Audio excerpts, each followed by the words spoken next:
It'll get better.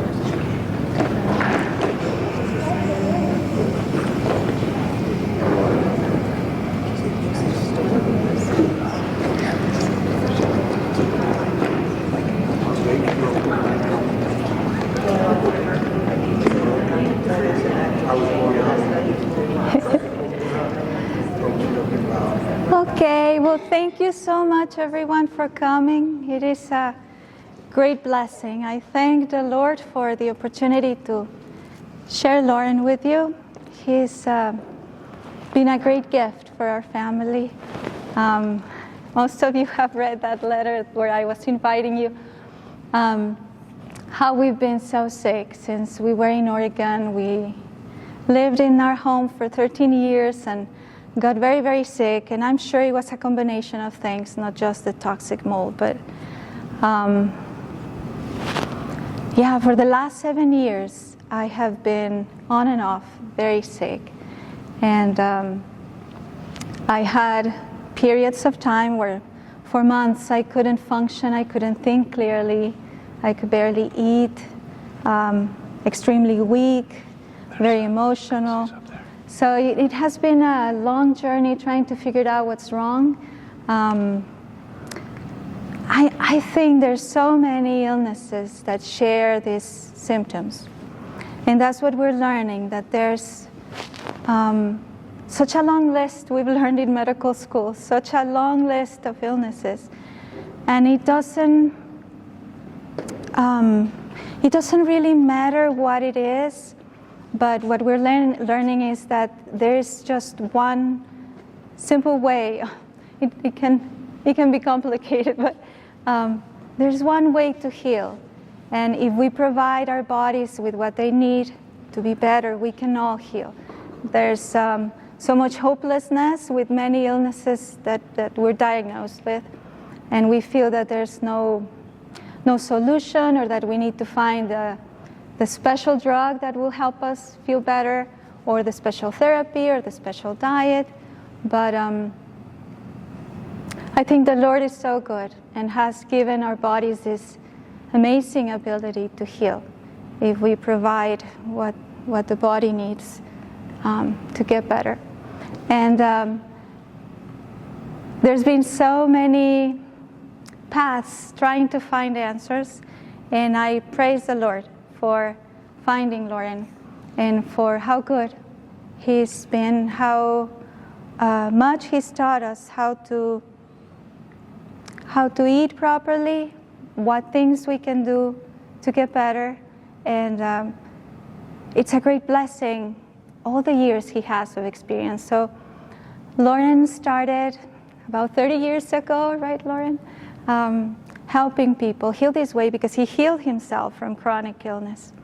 And yeah, it's thousands of people that he's helped. So when I learned that he was driving from Florida to Seattle, and he was passing through Gallup, I was just so excited that I didn't want to let pass the opportunity for him to come and speak with you all. And I pray that you will benefit from his great knowledge and his kindness. Thank you for coming, Loren. Thank you, Silvia. It is a pleasure to be here with you all. It wasn't exactly what I expected, though. I asked Silvia, how's the weather? And she said, oh, it's beautiful here. It's going to be fun.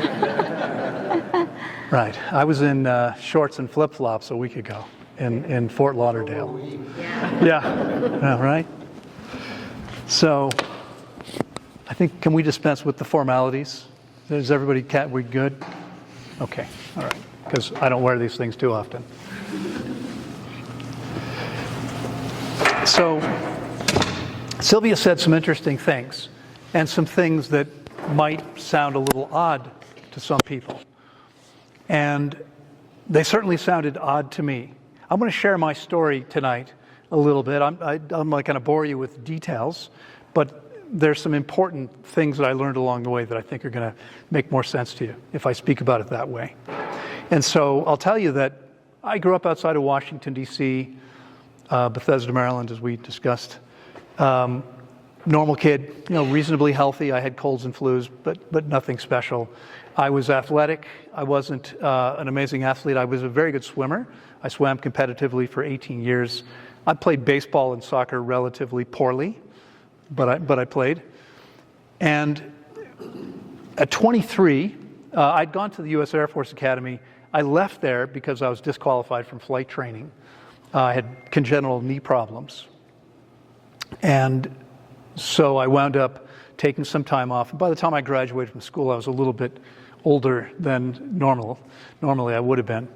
About 6 months out of school, I was going back one day for my 5th cup of coffee before lunch.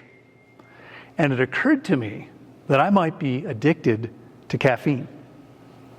And I wasn't willing to be addicted to anything. And so I said, that's it. No more caffeine. I stopped drinking it. It didn't take long, about a week, before I realized that I was completely exhausted. I've been using caffeine to get through the day.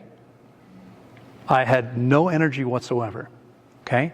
Now, at the time, and again, this was way back in the early 80s, I didn't know anything about health. I'd grown up with conventional medicine. That's all I knew. Maybe it's the same for many of you. And so I went to my doctor. And at the time I was working commercial real estate. We had a health plan, so I went to my plan doctor. And my plan doctor told me that most of what was wrong with me, there wasn't actually anything wrong with me. Right? Maybe you understand what I'm saying. How many of you have had this experience? Right? You go with complaints and they say, no, you're fine. And I didn't feel fine. Right? I wasn't fine at all. I was eventually diagnosed with chronic fatigue syndrome, irritable bowel syndrome, systemic candida, chronic sinusitis, and 57 allergies. And I'd never been allergic to anything. I was the youngest officer of the second largest commercial real estate company in Washington, D.C. I bought a house 6 blocks from my office so I could get up at 8:30 in the morning, be at my desk at 9 o'clock, and be back in bed before 6 o'clock every day. That was my life for about 3 years. At the end of the first year, now that first doctor said to me, back then, and even today, some medical people still say, well, chronic fatigue, that's not real, right? That's what I was told. It's not real. Candida, no, that's not a thing. Irritable bowel syndrome, no, just be careful what you eat. And that actually, to be honest, that worked really well for me. I only had problems if I ate food. Any food, right? Other than that, I was fine. And now the sinusitis, that was easy. What do you think I was offered for a chronic sinus infection? I know you know. I'm guessing you know too. Not steroids, not as common back then. Antibiotics, yeah. Antibiotics, right? They worked really, really well for a very short period of time. Because what they do, against BioLife, is they kill the bacteria in your body that you need to survive. You need to be healthy. We need them. They actually perform most of the body's immune function. So when you take antibiotics, you kill them, and the thing goes away, and then it came back a month or so later, and I went through course after course that first year of antibiotics, always making my body's immune function much worse, right? Much, much worse. Now, I'm not sure if this is true. I heard there might be a couple doctors here tonight. So I'm going to be a little bit careful what I say. But here's the thing, okay? Medicine, pharmaceuticals, are toxic substances that suppress symptoms. That's what they are, right? I didn't know this at the time, but I was making my body less healthy. And at the end of the year, I thought, this doctor doesn't have any idea what he's doing. And so I found another doctor, and I went through the exact same experience. And at the end of the year, I found a third doctor, and I went through the exact same experience a third time. And at the end of the third year, I said to myself, okay, I'm done with medicine. I'm getting worse all the time. I'm not getting healthier. I'm feeling worse all the time. Here I was, 26 years old, had no energy, could barely function. I've been pretty healthy until I wasn't. Some of you probably had that experience too, right? You think you're fine, and then all of a sudden you're not. And so I walked away from medicine. Now, I have been back to a doctor on several occasions. I've severed arteries 3 times in accidents. I don't recommend it, okay? But if it should happen to you, you probably want to see a doctor. You're going to want to get that sucker sewn back together because otherwise you could die in 10 or 15 minutes. Am I right about that, more or less? Yeah. And I've been to a doctor because I needed to buy a life insurance policy and I was required to do a full medical. I spent a whole day seeing 4 or 5 different doctors, checking everything, okay? Those are the only times I've been to doctors. I walked away from medicine and I said to myself, I'm going to have to figure this out by myself, on my own. Now, I didn't really know where to start, but I thought maybe nutrition could help me. It makes sense, doesn't it, that what we eat should have an impact on our health? Well, I'd actually begun studying nutrition 12 years earlier, at the age of 14.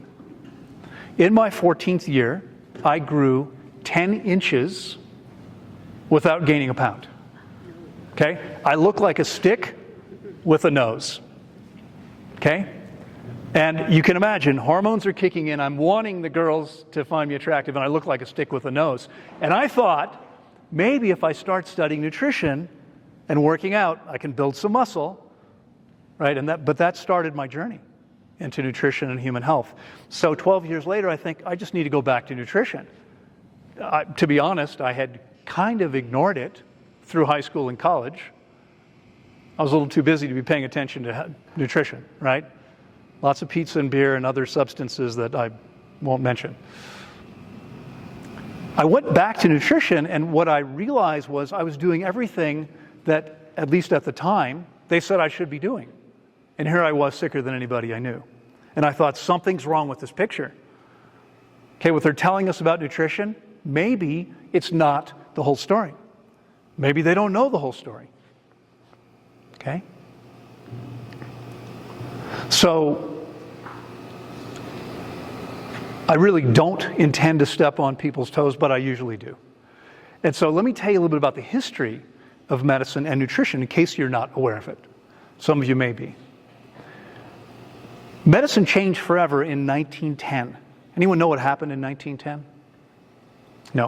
In 1910, supposedly the world's first billionaire, John D. Rockefeller, began investing in pharmaceutical companies. He took control of the American Medical Association. They shut down more than 70% of the medical schools that were operating. They effectively, at the time, before 1910, there were more chiropractors, more osteopaths, more naturopaths, and I think I might be forgetting a path or two. There were other paths out there. They eliminated all of them. The only ones who ever staged any kind of real comeback were chiropractors. The rest, they're gone. Naturopathy can only be legally practiced in 13 states.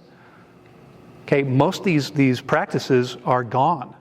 Okay, and I'm not saying that's a good or bad thing. I'm saying it was direct manipulation by the medical establishment to get rid of them. Medicine changed forever and became solely about moving pharmaceutical products. It was all about selling drugs because that's where the money is. Now, I got to count now. I've got 5 sisters and a brother. My brother's a doctor. I love him anyway. Okay? He's not a bad person. Okay? I have a relatively small family. There's only about 8 cousins, first cousins. My favorite cousin is a doctor. Okay? By the way, I'm Jewish. If you're not a doctor or a lawyer, you're nothing. Right? That's the way it is. Like most doctors, they want to help people, but they've been taught in a system that no longer looks at what health is and how to become healthier. It's all about suppressing symptoms of disease.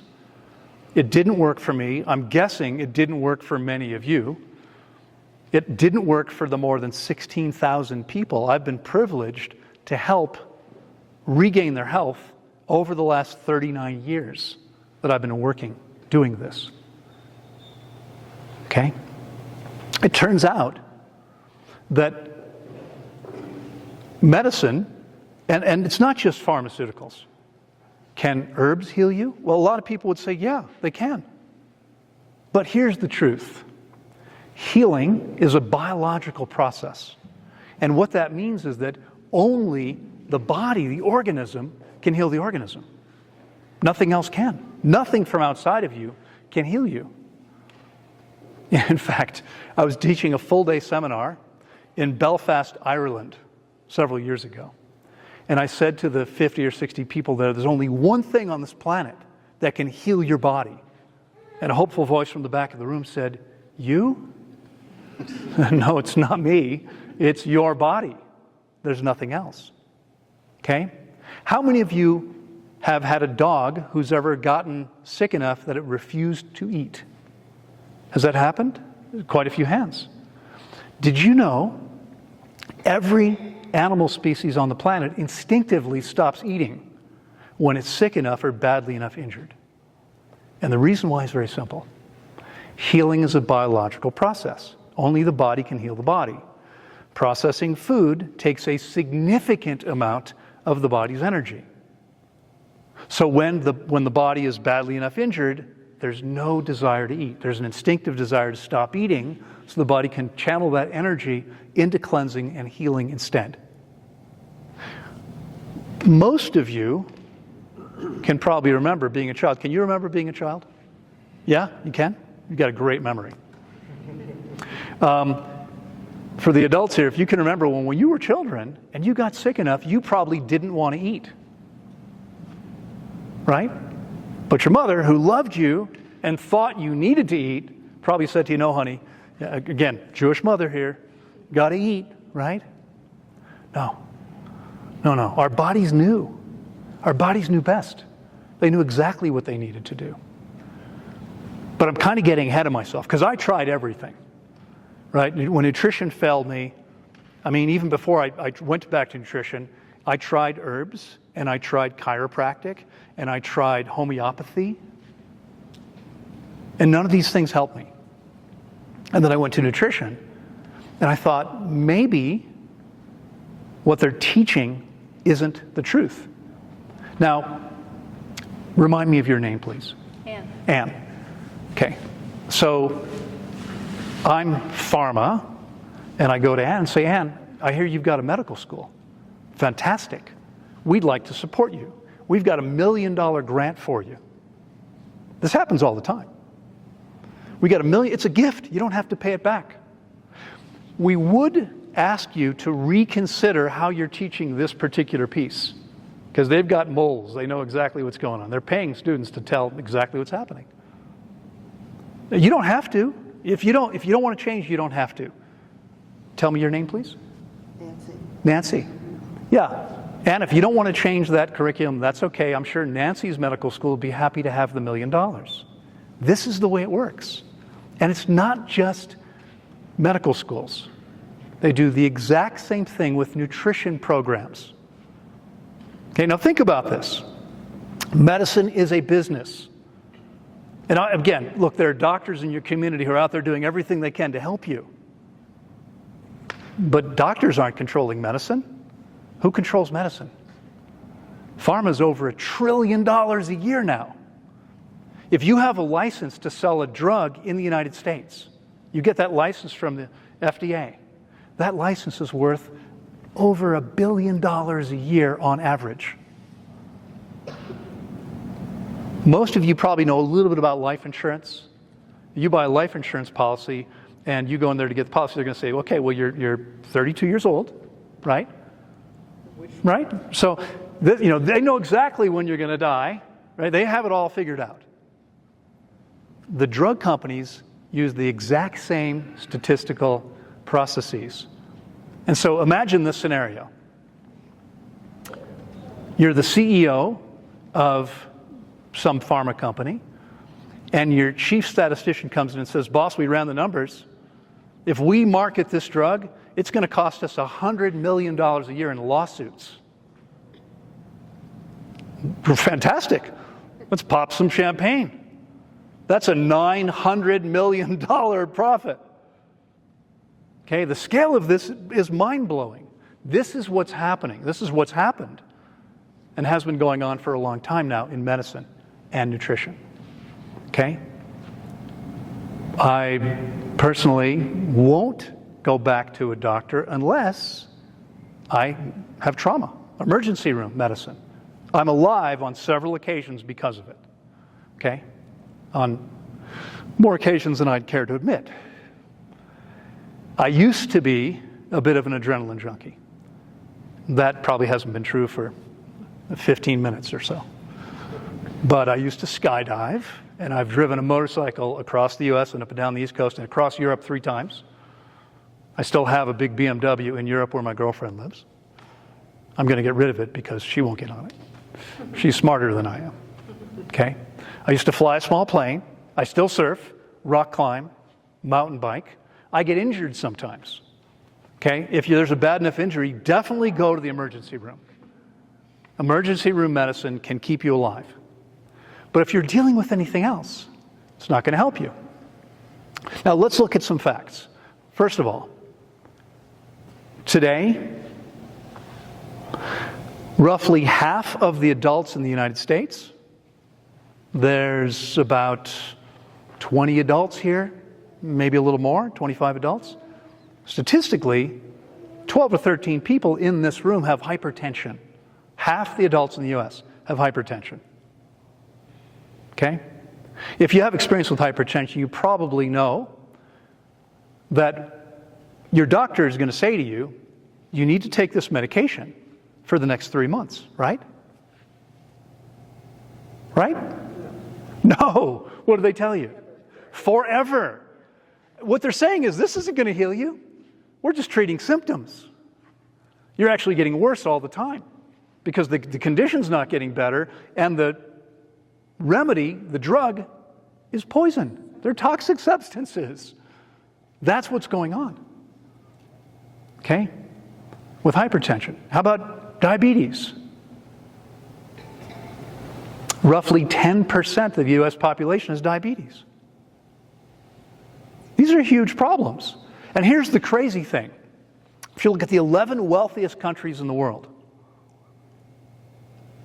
the U.S. outspends every other nation on health care 2 or 3 to 1 or more, and has the worst health of all of them.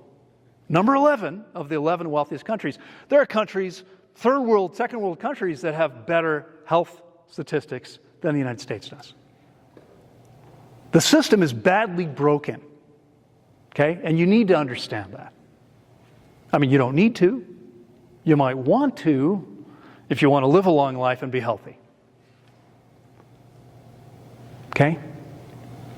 So, around the time that I realized that nutrition is a powerful thing, as long as you understand what that looks like, and I wound up making significant changes to my diet, around the same time, I came across a book on fasting. Okay? Now, I'll be honest with you, I'd had some experience with fasting. Again, raised in Judaism, you fast 1 day a year, Yom Kippur. I'd done that every year growing up, didn't want to. I mean, one year my sisters and I walked down to the donut shop and had donuts while my parents were in the synagogue. But we were fasting every year. I knew I could survive 1 day of fasting. I honestly did not know. I mean, this guy was talking about people fasting for weeks, and I thought, that sounds kind of crazy, right? Raise your hand if it sounds kind of crazy to you too. Weeks with no food, just water. I mean, pizza and beer, yes, but nothing else. No, just water. Just water. It sounded crazy, so I thought, all right, I'll try 2 days. And I parked myself close to the refrigerator just in case. And I survived 2 days. And then I did 4 days. And then I did 8 days. And I worked my way up until I was doing 21 days at a time. 21 days, just water. No salt, no electrolytes, Just water. By the time I was a year into this, I was never sick. Not only was I never sick, but I had more energy than a busload of 11-year-olds. You know what I'm talking about? Right, girls? There's a lot of energy on that bus. And that's never changed. Okay? Fasting, again, is what every species instinctively does. It's what each of us had the intuition to do, the instinct to do, but probably didn't do very much of. But it's an incredibly powerful process. It's incredibly powerful because when we do this properly, and we're resting as completely as possible, which is absolutely necessary. Again, raise your hand if you've had a dog that refused to eat. Quite a few. Say, why are all the dogs in New Mexico sick? What did your dog do while it was refusing to eat? Sleep? How many of you would say it's just slept? You know what? It's funny. Everybody says that. It's not true. It's not true. They're sleeping during the day while you're watching, but at night they're going out dancing. And no, here's the fact about it. Okay, just like you and I, you can't sleep. And we talk about oversleeping. It's not possible to oversleep. Guess what happens when your body has all the sleep it needs? Guess what it does? It's a crazy thing. You're probably not going to guess. Anybody? It wakes up. You can't keep sleeping once your body's had all the sleep it needs. Your dog doesn't sleep all day either, but it looks like it. You think everyone says that because the dog lays there with its eyes closed. Now, when you're tired, what do you do instinctively? What do you want to do? Maybe you can't because you're driving or at work. You want to close your eyes. You know why? Your brain uses roughly 35% of your body's energy. Okay? Right now, for those of you that still have your eyes open, right now, up to 60% of your brain is lighting up with incoming visual information. When you close your eyes, you turn off all those circuits. You save a lot of energy. Every species instinctively, as long as they feel safe enough, will lay down and close their eyes. Okay, they don't move anymore. They'll probably change position from time to time because laying in one position gets uncomfortable, but that's all they do. That's exactly what I encourage my clients to do. Amazing things happen when people do this. Now, you've heard Silvia's story. Okay? Quite a significant shift, I would say. In a month. I mean, it's a month. You know, people say, oh, no, I don't have a month. Really? To regain your life? Okay. All right. To me, a month sounds like a relatively short period of time to recover from 40 plus years worth of issues. And that's what happens. And to be honest, sometimes it takes longer than a month. I mean, this is really going to sound crazy, but I want you guys to understand what's possible. I had a young man from the UK who had stage 4 testicular cancer. And he fasted with me many years ago. And he fasted for 18 and a half weeks. Just water. Now, needless to say, he didn't start out lean. Right? He was, as I like to say, wealthy in nutrient reserves. Body fat is nutrient reserves. We store fat so that we don't die in the absence of food. Because in nature, sometimes there are droughts and fires and snowstorms. There may be times where it's difficult to find food in nature. And so we store fat so we don't die. And this is the thing. I mean, everyone's like, yeah, but you can't go without eating. You're not going without eating. Your body is consuming its fat reserves, which is why you have them. And a tiny amount of muscle.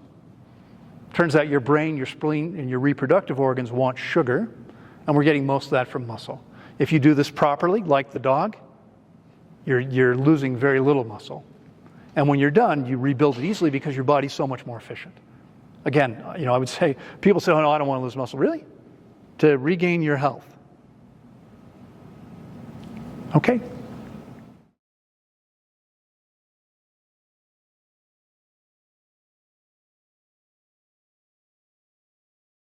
A lot of extra weight. This is a guy who was carrying 2.5 times as much weight as he should have.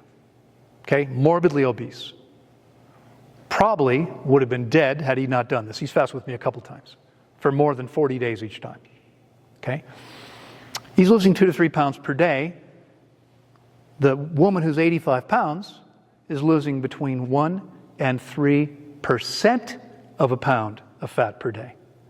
He's literally losing 100 times more fat than she is.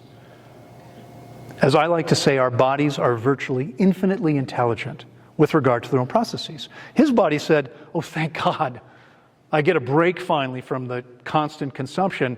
Let's keep metabolism high and get rid of as much of this junk as possible. Her body said, well, hang on, there's no food coming. There's not a lot of reserves here. Let's slow everything way down, giving her body time to heal and losing very little weight. Someone her size, on average, would lose between 40 and 50% as much weight as the average person. He lost 4 to 5 times more than the average person. That's what happens. Okay? And I'm telling you this because I want you to understand. Again, I fully understand that this whole idea sounds crazy to most people. But here's the thing. If you want to be as healthy as possible, and I don't like to make assumptions, so let me ask you, how many of you would like to feel and function incredibly well every single day? Tons of energy, tons of vitality, tons of mental clarity. Not in the front row? You don't want that? Okay.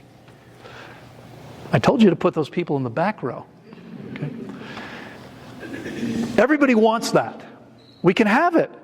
We just have to be willing to invest in ourselves, to give the body the time it needs to cleanse and heal. You need guidance. I mean, for the last couple of hundred years that people have talked about this process, they've always said the same thing. You don't fast for more than 5 to 7 days without experienced guidance. Now, when I fasted, I didn't do that. I didn't have that. But I worked my way up very slowly. And I never fasted my first client until I'd already fasted dozens of times myself. Dozens. I mean, at this point in my life, I'll be 65 soon. I've now fasted. By the way, I haven't been sick a single day since I was 26. That's 39 years. Not a cold, not a flu, not a headache, nothing. Okay? When I was at the Air Force Academy, between 18 and 20, I would ski whenever I could. If you probably all know, the Air Force Academy is in Colorado Springs. They would bring buses to get us to the ski resorts. I mean, they took good care of us there. We were able to ski quite a bit. I had to wear braces on my knees with metal hinges. 10 years ago, I thought, okay, I've been body surfing, big waves. Have you heard of the wedge? I've body surfed the wedge. That's an intense wave in Southern California. But I thought, it's time for me to learn how to surf a surfboard. Same action as skiing. Guess what? I don't need braces on my knees anymore at nearly 65. Okay? My body works much better than it did before. Now, you might be thinking, well, you probably just got really, really good genes, right? I mentioned I said 5 sisters. Let me count. It's 5 sisters. I have 5 sisters and a brother. There's actually 2 litters. Okay, I grew up with 3 sisters. My father had a second litter later on with a different woman, half siblings. My mother developed terrible arthritis in her early 30s.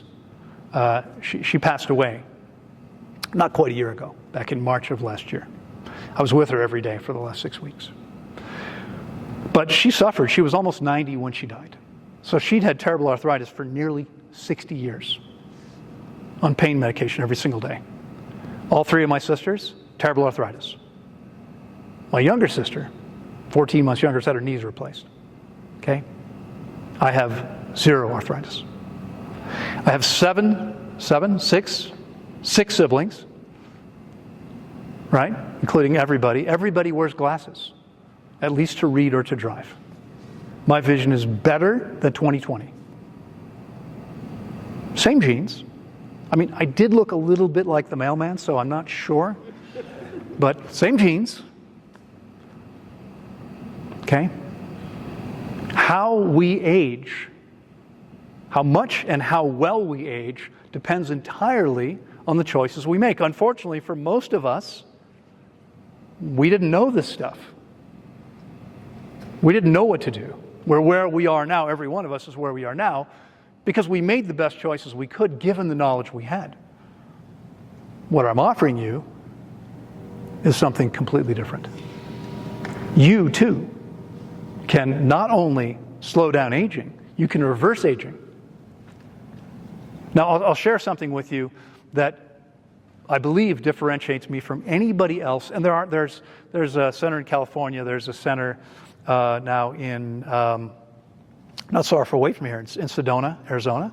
There's a place you can go fast. They're very expensive, and they don't have very much experience, but you can go there if you want to. There's a place in Puerto Rico. There's a handful of these places around the world today. Not as many as there were 20 years ago. Unfortunately, most of the old practitioners have died off, and very few people have done this. Okay? There's nobody on the planet that has as much experience as I do.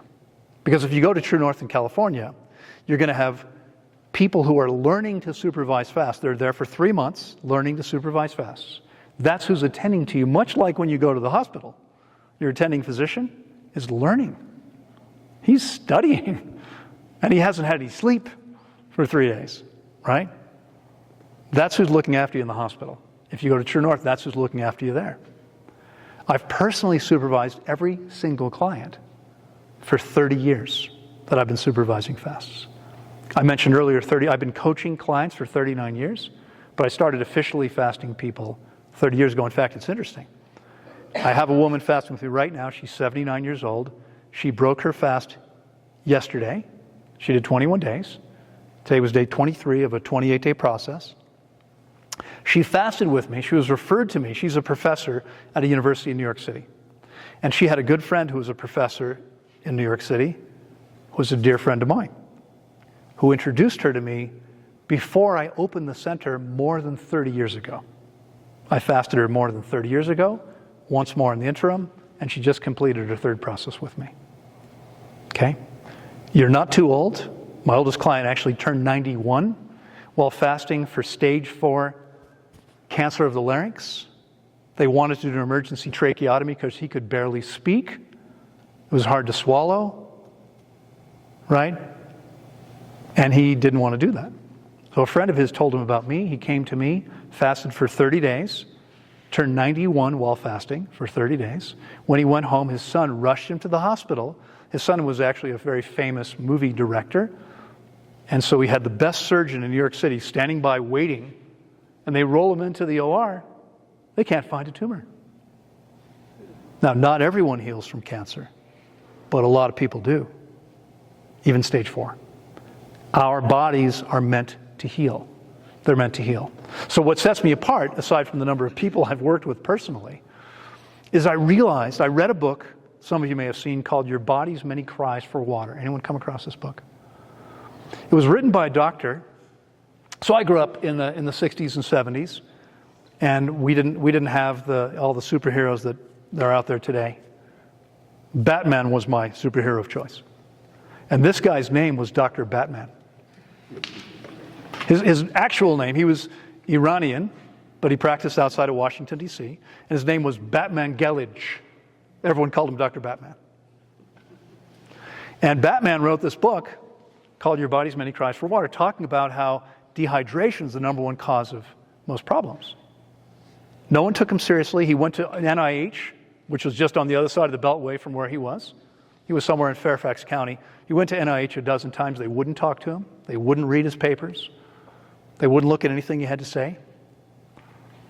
And he forced water into people in a way that I don't think was exactly the best policy. He actually died at 72, which is, he lived about 10% less than most people do. Okay, we can live much longer than that. But I read this book, and something resonated with me. Now, Dr. Batman, again, unfortunately, medical schools these days, which, by the way, prior to 1910, you know what they used to teach? They used to teach doctors how to supervise fasts. They stopped doing that because there's no money in fasting. It all became about pharmaceuticals. And most doctors are taught to simply diagnose and then offer the specific remedy that they need. They don't really ask, what causes this issue? Why do people have this? Right? But ultimately, if you want to actually heal something, you have to find the underlying cause or empower the body to deal with the underlying cause, even if we don't know what it is. When we fast, we don't have to know because the body knows exactly what doesn't belong. If you have a growth in the body, a tumor, a fibroid, anything that doesn't belong there, your body knows that. And when it has the chance, it will start taking it apart. It will break it down. You've heard of autophagy. Did you know that the term was coined by a Japanese PhD named Yoshinori Osumi, who won the Nobel Prize for medicine? I don't remember the year now, but 20 years ago. He coined the term autophagy, and what he said was, this process where the body breaks down damaged tissue, gets rid of it, happens much more effectively in starvation. That's what they say in science, starvation. We're not starving when we're fasting. Starving means your body is consuming vital tissue, organs and muscles. When you're fasting, your body is consuming almost exclusively fatty tissue, which is there for just that purpose, if you do this properly. Okay? So, rather than asking why these people were dehydrated, he just found a way to force water into them. It involved water and salt in the specific protocol. But I read this book and thought, well, hang on, why is everyone dehydrated? Let's talk about that because I think it's critically important. I have a feeling that I'm going to get a pretty positive, overwhelming yes to this question, but how many of you have had corn chips? I think we're in corn chip territory, aren't we? Okay. How much water would you guess is in those corn chips?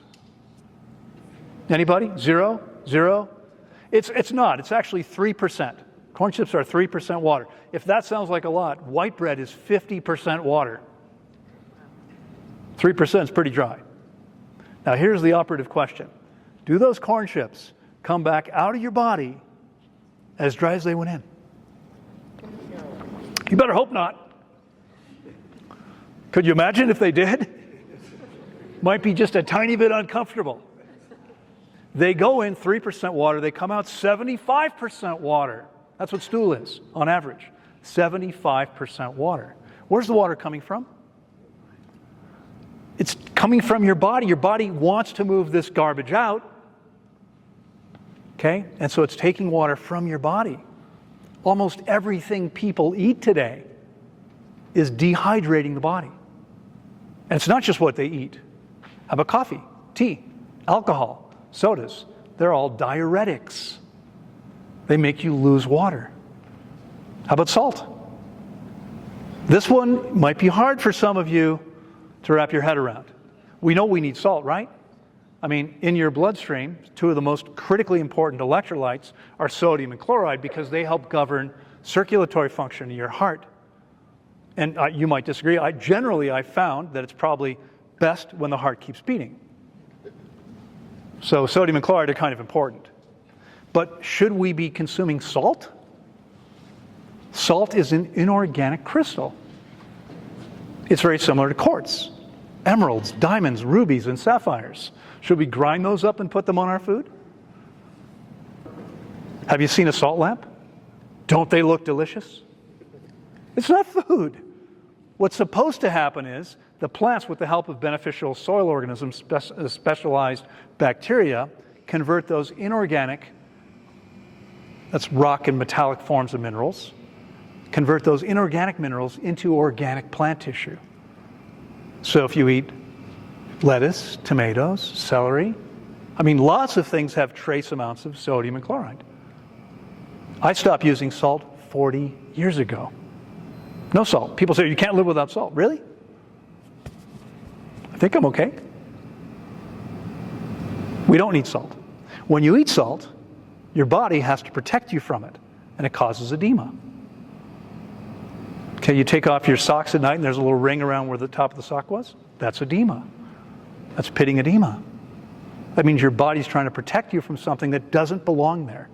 Salt and uric acid are the two primary culprits here. Okay? So most of the things people are eating are dehydrating them. And yet hydration is the most important thing there is. Now, I'm guessing there are several people here tonight, I'm just guessing, that might also be 32 or over, right? Am I right about that? Close? You getting close? Almost there? Soon?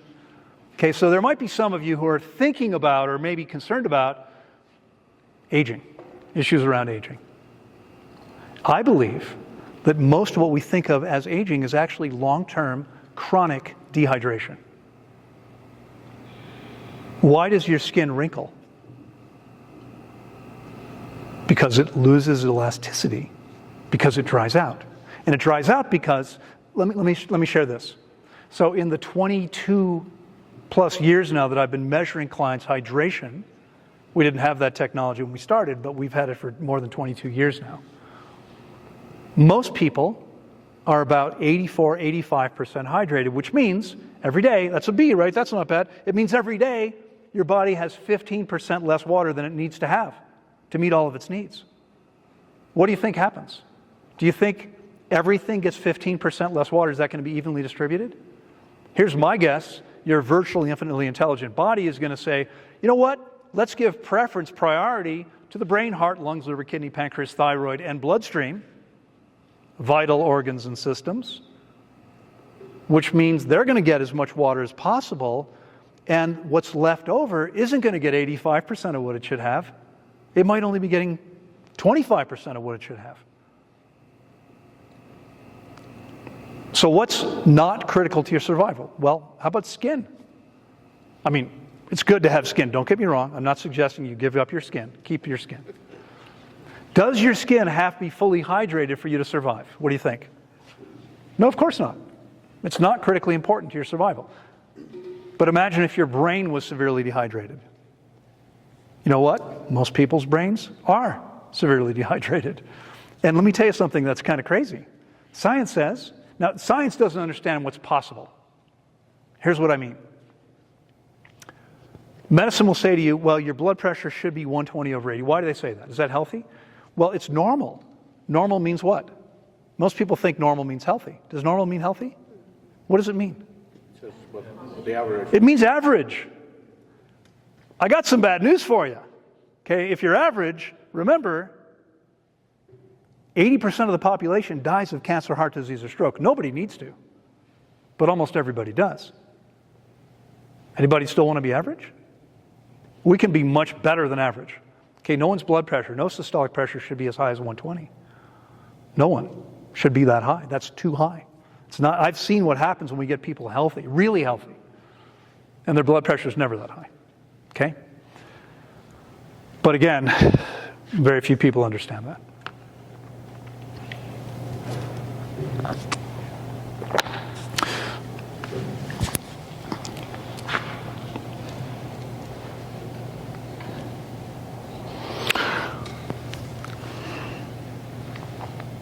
So, most people on the planet, and most people here in the U.S., and unfortunately most people here in Gallup, aren't nearly as healthy as they could be. You don't want to be making conventional choices, because if you do, what's going to happen? You're going to get conventional results. We can do better than that. We can do much better than that. Okay? Hydration is critically important. Skin is a factor. What else? Anybody here like music? Yeah? Anybody seen Stevie Wonder's new piano? Neither has he. Okay, it's a bad joke. Okay, if you're not aware, Stevie Wonder's been blind since he was 9 years old. Okay, and he's in his 70s. And that's my point. Do you need to be able to see to survive? No. Anyone know what the number one age-related cause of vision loss is? It's called macular degeneration. It's the macula deforming because your body is saying, I need that water for something more important. Your skin, same thing. Disc. Why do people shrink as they get older? They do, don't they? When I work with someone who is over 60 or 65, almost everybody say, how tall are you? I'll say, well, I used to be. You don't have to shrink. Okay? You're shrinking because your discs are essentially bags of water there to cushion your vertebra. And your body says, I need that water for something more important. Survival. Okay? So here's what happens when we actually get somebody hydrated, the wrinkles go away. Their vision, almost everybody's vision improves. Almost everybody. I mean, I can tell you some things that would be so hard to believe that you probably wouldn't believe me. But I met a woman years ago. I was walking into an organic market in Virginia Beach, Virginia, and there was a woman walking out. And I just assumed, I was over here, I assumed she saw me. We walked into me. Turns out she was legally blind. Okay? Now, I moved out of the U.S., I moved to Central America 22 and a half years ago. And I lost touch with her. And if she's still alive today, she'd be in her mid-80s. She might not be alive. But the last time I spoke to her, she was driving a car. She fasted. She changed her diet. She was driving a car. And she didn't need to wear glasses. Now, she hid a lot of stuff. No, she didn't. She went from being legally blind to having 20/20 vision. Okay? She actually wound up creating a center for African Americans with vision issues. She had a big house on a big lot in Virginia Beach. And she converted it into a center where other African Americans with vision problems would come to heal. And she had me come in twice to give full-day seminars there to groups of her clients. And I wound up fasting 2 groups of blind people as a result. Everybody improved.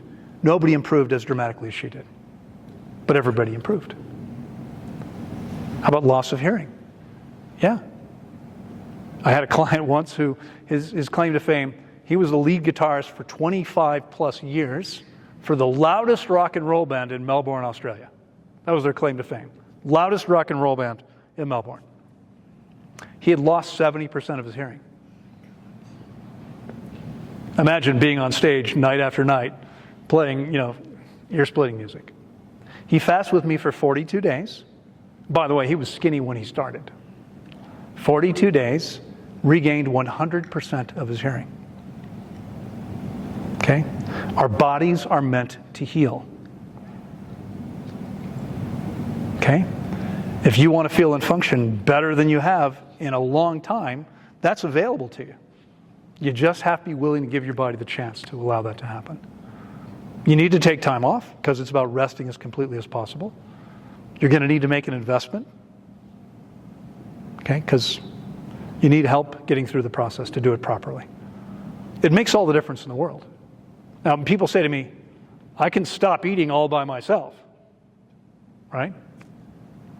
Can I ask the 2 ladies here to fast with me? How do you think you'd have done by yourself? I would have stopped after I did things. How about you? I would have stopped on day 6 probably. Day 6. Instead, you did how many? 20. Almost everybody completes the process that they set out to do. Almost everybody. I had a guy break his fast today on day 12 of what was meant to be 26 days. And honestly, I'll never quite understand. I mean, he's been in chronic pain for years. And he said, I already feel better. I'm like, right. But there's no way you're going to heal the underlying condition in 11 days of fasting. It takes 26. I've been through this over and over again with clients. I know how long it takes. No, it's too uncomfortable. I'm going to stop. I'll do this later when I can make more time. You're going to have to go through the exact same process. Doesn't help you. Okay? I had a woman fast with me back about 2 months ago. And she wrote to me about 6 months ago. She saw me on Facebook. I'm on social media to get the word out.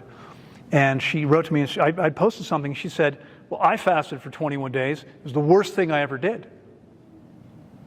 And I wrote to her and I said, did you fast by yourself? She said, yep. I said, well, unfortunately, that's a common experience.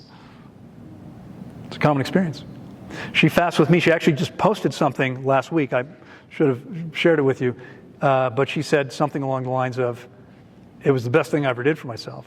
And I completely resolved she created all kinds of issues because she didn't know what she was doing.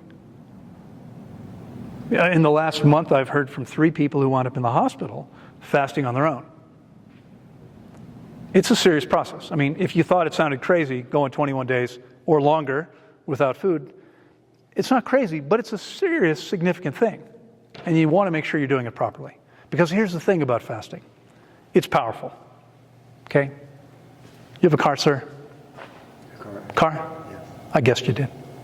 No one walks around here, right? Is it powerful? Mostly. Yeah. Is that good or bad? Sometimes get you into trouble and sometimes get you out. Exactly. Power is not positive or negative. It's neutral. It depends on what you do with it. Fasting is incredibly powerful. But if you don't know what you're doing, that power can be harnessed against you. I have a client, a young man. He's 31. When I first met him, he was in law school. He had been depressed and had fatigue and all this. He fasted with me for 21 days, completely changed his life. Came back to me a year later, wrote an email and said, I want to fast again. I said, fantastic. He said, but this time, he said, I don't agree with you about how much water we need. So I figured out how to interpret the vital signs, and I've shared this with many doctors. Silvia was probably the 24th or 25th doctor that I fasted. Okay? And they have all said, this makes perfect sense. We didn't learn this in medical school. The nurses, the chiropractors, they all say the same thing. And so, but he said to me, I mean, law students are pretty smart, right? He said, this time I'm just going to drink when I'm thirsty. Is that okay? I said, no. If you're not going to take coaching, I can't work with you. He wound up in the hospital for 4 months with 2% kidney function. He's so severely underhydrated. He almost shut his kidneys down. I mean, almost died. Okay? I didn't know about this. He came back to me a year later and told me what happened. He was embarrassed. And he said to me, if you're willing to take me, I'd like to fast with you again. And I'll listen to what you tell me. I'll do whatever you say. So I took him through a second 21-day fast. And 6 months later, he went and had a test. And they told him, you're back to 100% kidney function. Okay? Our bodies are incredible. If we treat them the way that we're intended to. It's not, unfortunately, it's not what most people are doing. And it's not because people are bad or dumb or it's because we don't know. And again, I mean, it's not by accident we don't know. Let me tell you another quick story. Over 100 years ago, the United States Department of Agriculture set out to define what the RDAs were, the recommended daily allowances of various different nutrients, macro and micronutrients. Micronutrients are vitamins and minerals and phytonutrients, etc. Macronutrients are fat, protein, carbohydrates. And so they were trying to determine how much protein we need to be healthy. If you wanted to figure out how much protein a human needed, what would you do? Anybody have an idea? Ask a doctor? Probably not a great idea. By the way, again, I love these doctors here, full respect to the doctors. But let me ask you a question. How many courses in nutrition did you have at medical school? Probably 2. And they were I think they were biased. Well, no doubt. According to studies, I mean, the information out there says the average doctor graduating from the best medical schools today will have had 1 3-hour lecture on nutrition. I wouldn't be asking a doctor. Okay. I mean, you could look at different populations and see how much protein they're consuming, see how they do. You could try to design a study. It would be difficult, but you could. Here's what they did. They looked at rats to see how much protein a rat needed to be healthy. Raise your paw if you're a rat. No rats showed up. Completely different. Okay? Completely different. Their needs from ours. They grow much faster than we do and need much more protein than we do. But guess what they did? When they figured out how much protein a rat needed to be safe, to be conservative, they doubled it. And then the lobbyists from the meat and dairy industries came calling. And they said, hey, do us a favor. So guess what they did? They doubled it again. The RDAs for protein for over 100 years have been based on 4 times what a rat needs to be healthy. Some days I ate more, some days I ate 2 meals, but not very much. We don't need very much when we get the body clean and hydrated, making it much more efficient, and when we're eating the foods that the body was actually intended for. And this is important. Eating less is important. Why? Well, if you look at the longevity experts around the world, the only thing, they don't agree on what diet we should eat. They don't agree on how much exercise we should do. They don't agree on almost anything. They agree on one thing only, and that is, as long as you meet your body's needs, the less you eat, the longer you live. Remember, processing food takes more energy than almost anything we do. So if you're eating more than you need, you're just burdening your body. Does that make sense to you guys? Now the cool thing is, there was how many of you are familiar with, could have been New Mexico, Nevada, I forget, Biosphere 2? Anyone heard of this? Guys, this is your part of the country. This was back in the 80s. There was an experiment called Biosphere 2. They built Biosphere 2. It was Biosphere 2 because Biosphere 1 never happened. There was only one. It was the first one, but there was supposed to have been one before. They didn't actually pull it off. So Biosphere 2, they built this series of connected domes, glass domes, in the desert. They sent a whole team of scientists in there to live for like 3 years. They grew all their own food. They had a water supply inside, a spring, I guess. Right? They were supposed to recycle all their own waste. It was supposed to be a completely closed environment. As it happened, I think they broke that rule a little bit. But what happened was they wound up growing much far fewer calories than they thought they'd be able to, which meant every member of the scientific team, I think there were 8 or 10 people in there, every one of them was eating roughly 2/3 as much as they thought they'd be eating. By the end of the experiment, every member of that scientific team was measurably healthier in almost every way. And the doctor, the MD who was on that team, spent the rest of his life traveling around the world telling people why they should restrict their caloric intake. I met a bunch of his followers. He died some years back. But I met a bunch of his followers at a health conference. Okay, these people who are restricting caloric intake. I said, how do you feel? And they said, hungry. Because that's what happens if you restrict your caloric intake. People used to, on Facebook, accuse me of telling people to restrict their caloric intake. I've never encouraged anyone to do that. I don't restrict my caloric intake. What I help people do is make their bodies much more efficient so they need less food. See the difference?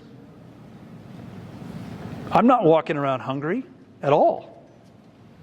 I just don't need much food, so I don't eat very much. Okay? That's where we want to get to. So I have no idea how we're doing on time.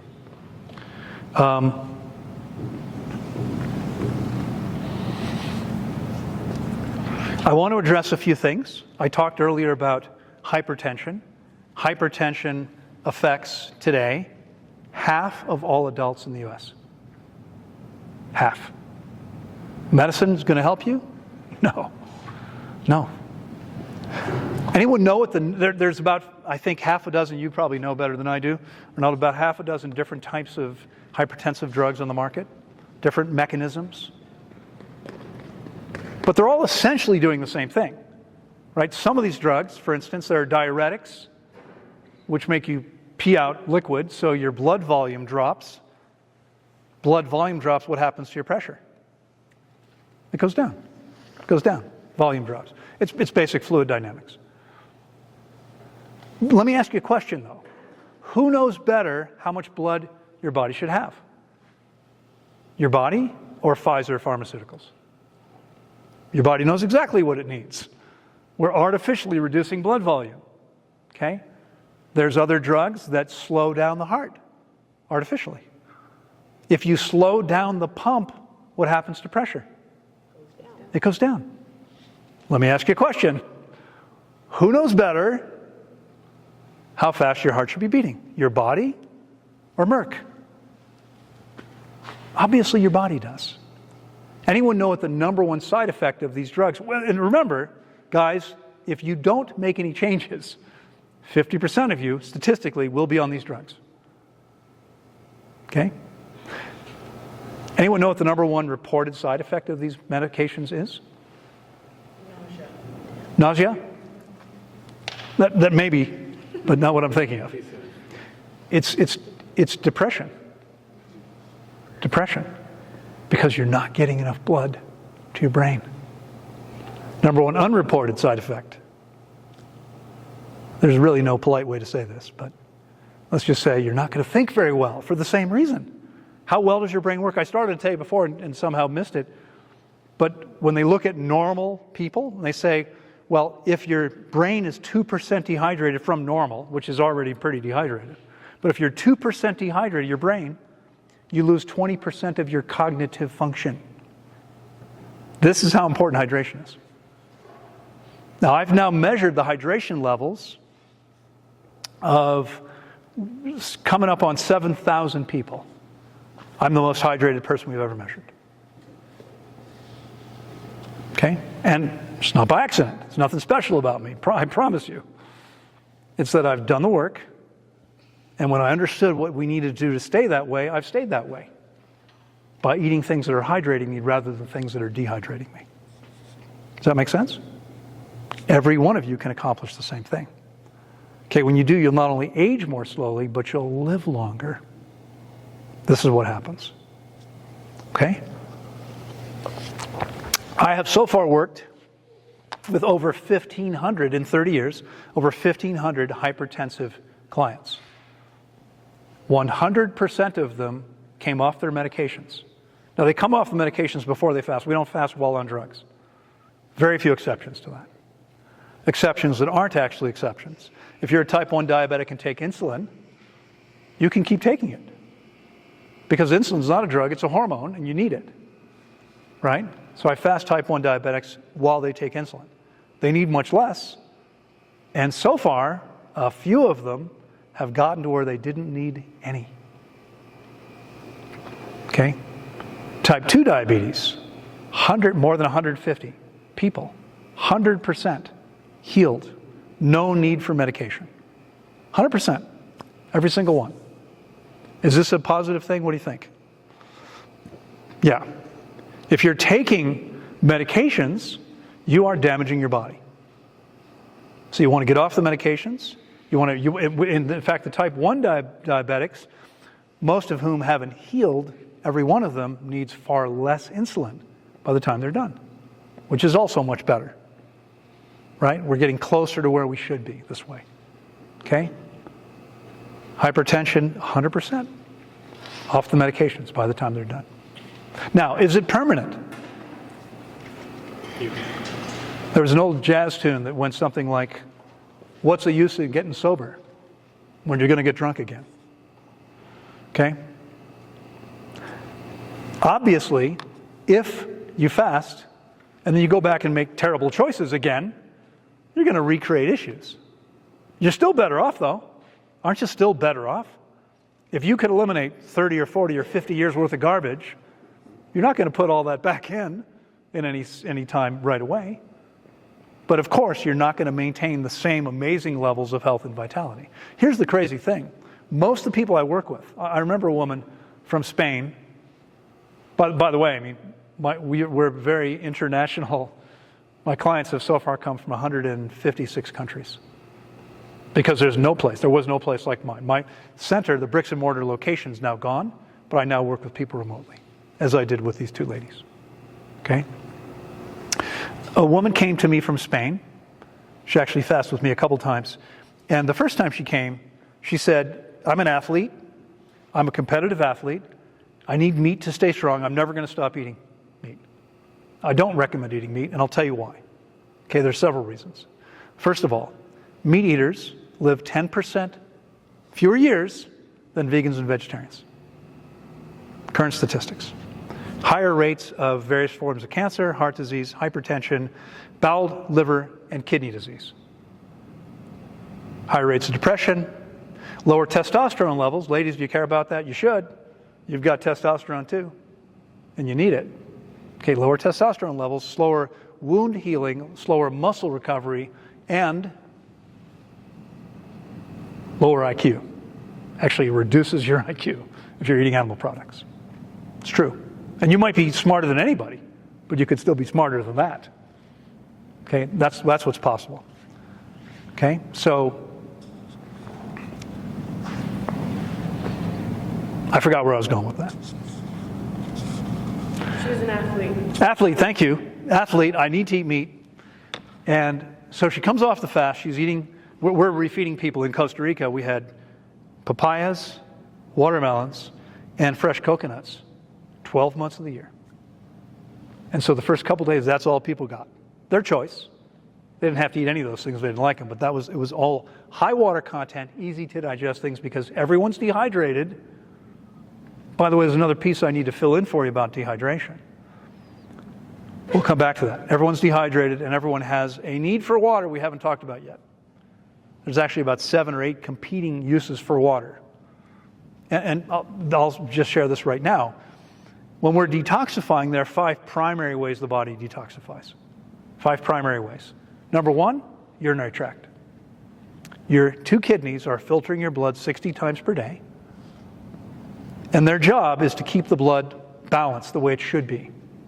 Proper volume, right? Proper viscosity, thickness, and with the proper amounts of different substances that need to be there. Again, we talked about sodium and chloride.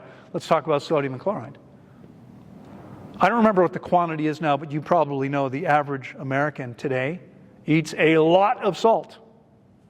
A lot of it. And not very much potassium. And there's a problem because we need our sodium and potassium levels to stay in this ratio to each other. Otherwise, serious problems. So the average person, how many of you have ever been to like a marathon, a long race, and you see people at the finish line and they've got salt stains on their shirt?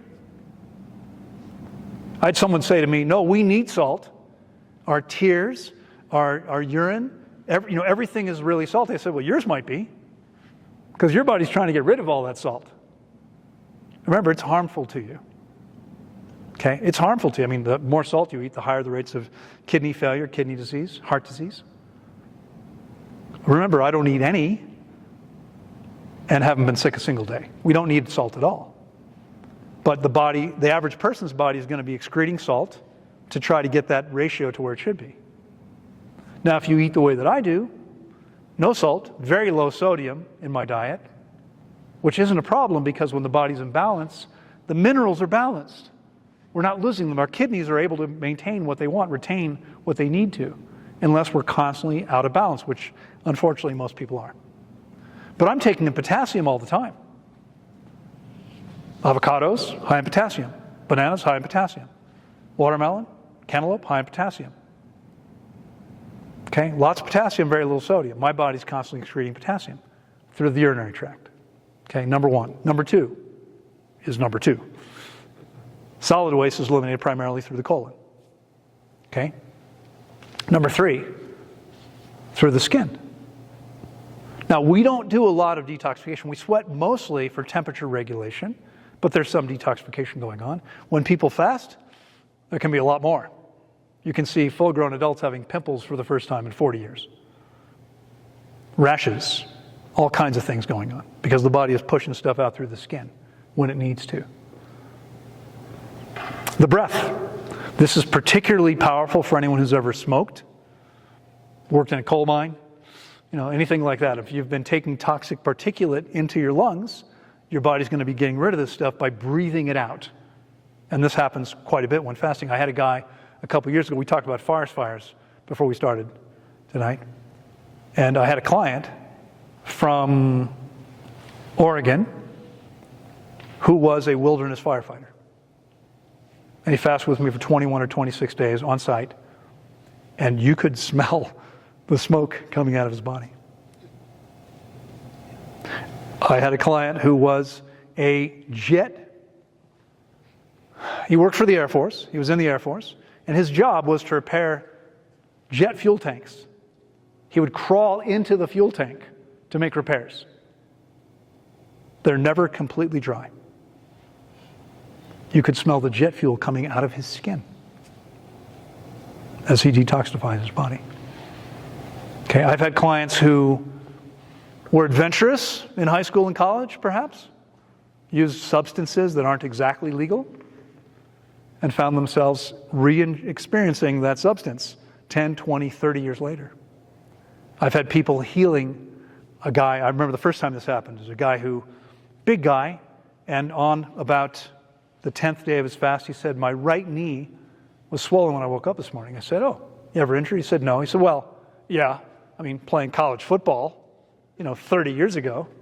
I said, you were pretty good, weren't you? He's like, yeah, but why do you say that? I said, well, I'm guessing they wrapped it up, injected you with painkillers, and put you back on the field that day or the next weekend. He said, I played the next game. Anyone think his knee healed in a week? Not a chance. His knee never healed until he fasted with me for 21 days. And I see that literally happening all the time, even decades later. Your body knows, it's just waiting for the opportunity. Okay, it's crazy what happens. All right, so I want to make sure there's plenty of time for questions, so maybe I'll stop here because I think we're getting close. Yeah? Have you ever worked with pregnant or nursing women? Yeah, thank you so much, because I would never, ever work with I don't like pregnant or nursing women. No, here's the thing. If you're pregnant or nursing, fasting would be dangerous to your baby. So I don't work with women who are pregnant or nursing. Now, for any woman here that would like to get pregnant, you want to fast before that happens. Your baby will be much healthier if that's the case. Okay, it would be good for the father to do that too. Less of a contribution, right? Generally speaking. Okay? Yeah? At what age do you have to be before you take a client? Like what age? What's the youngest client you can take? That's a great question. The first time I spoke in Amsterdam, I've had a chance, I've been privileged to travel and speak across the U.S. I've spoken in 35 countries. I've spoken at universities and all over the world. And I was invited to come speak in Amsterdam. And I met a man there. I did an typically when I speak, I'll do an introductory lecture followed by a full day, sometimes a full weekend seminar. In fact, the first time I spoke in New Mexico, I did a full weekend seminar in Santa Fe. So I meet this guy, and he comes back the next day, and we get to know each other. And in fact, I had been invited to come back 3 months later to speak again. And I announced that to the group because I'd been invited before the talk. And then when he came back the next day, he said, I talked to my wife. When you're back in town, you're staying at our house. We became good friends. A year later, they asked me to be their son's godfather. Okay? Their son is now 25. He was 6 months old when I met his father. He was born with a heart defect. He had a leaking valve. He had heart surgery to fix the leaking valve, and all of his valves leaked by the time they were done, the surgery. And then he had another surgery to fix that. And he had a feeding tube that went up his nose and down his throat. He was on medication every day of his life for the first couple of years. And we were on a vacation together in Venezuela. This is back in the old days when you could still go to Venezuela, right? You don't want to go there these days, but this was a long time ago. And his mother told me, we'd gone out somewhere in the evening, and we had a rental car, and he would fall asleep. The baby would fall asleep when the car was moving. And so he had a diuretic he was supposed to take, because there were still leaking valves, so there's extra fluid. And he was supposed to take this diuretic 3 times per day. But his mother told me that whenever they went out, he would fall asleep in the car, and she didn't want to wake him up to give it to him, so he would sleep through the night without it. And I said to her, if there's ever an opportunity that makes sense, we might want to fast him to see what happens. Well, 3 months later, they got off a plane at what is now called Reagan National Airport in Washington, D.C. My center at the time was located in Thurmont, Maryland. I picked them up, and when they get off the plane, Flynn, the 2.5-year-old at that point, is sick. He's got a fever, he's coughing, he's got tons of mucus. And I said to his parents, if this were me, I'd be fasting. Fasting is how you heal anything. I mean, by the way, most people don't realize this, but what is a cold or a flu? It's your body attempting to detoxify. When we fast, we allow that to happen much more efficiently, much more effectively. So they agreed. And Flynn fasted when he was 2.5, only for 5 days. He weighed 30 pounds at the time.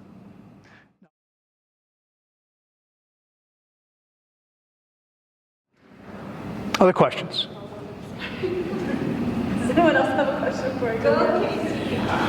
What other psychological disorders have you seen healed, like as far as bipolar or schizophrenia? Well, yeah. So again,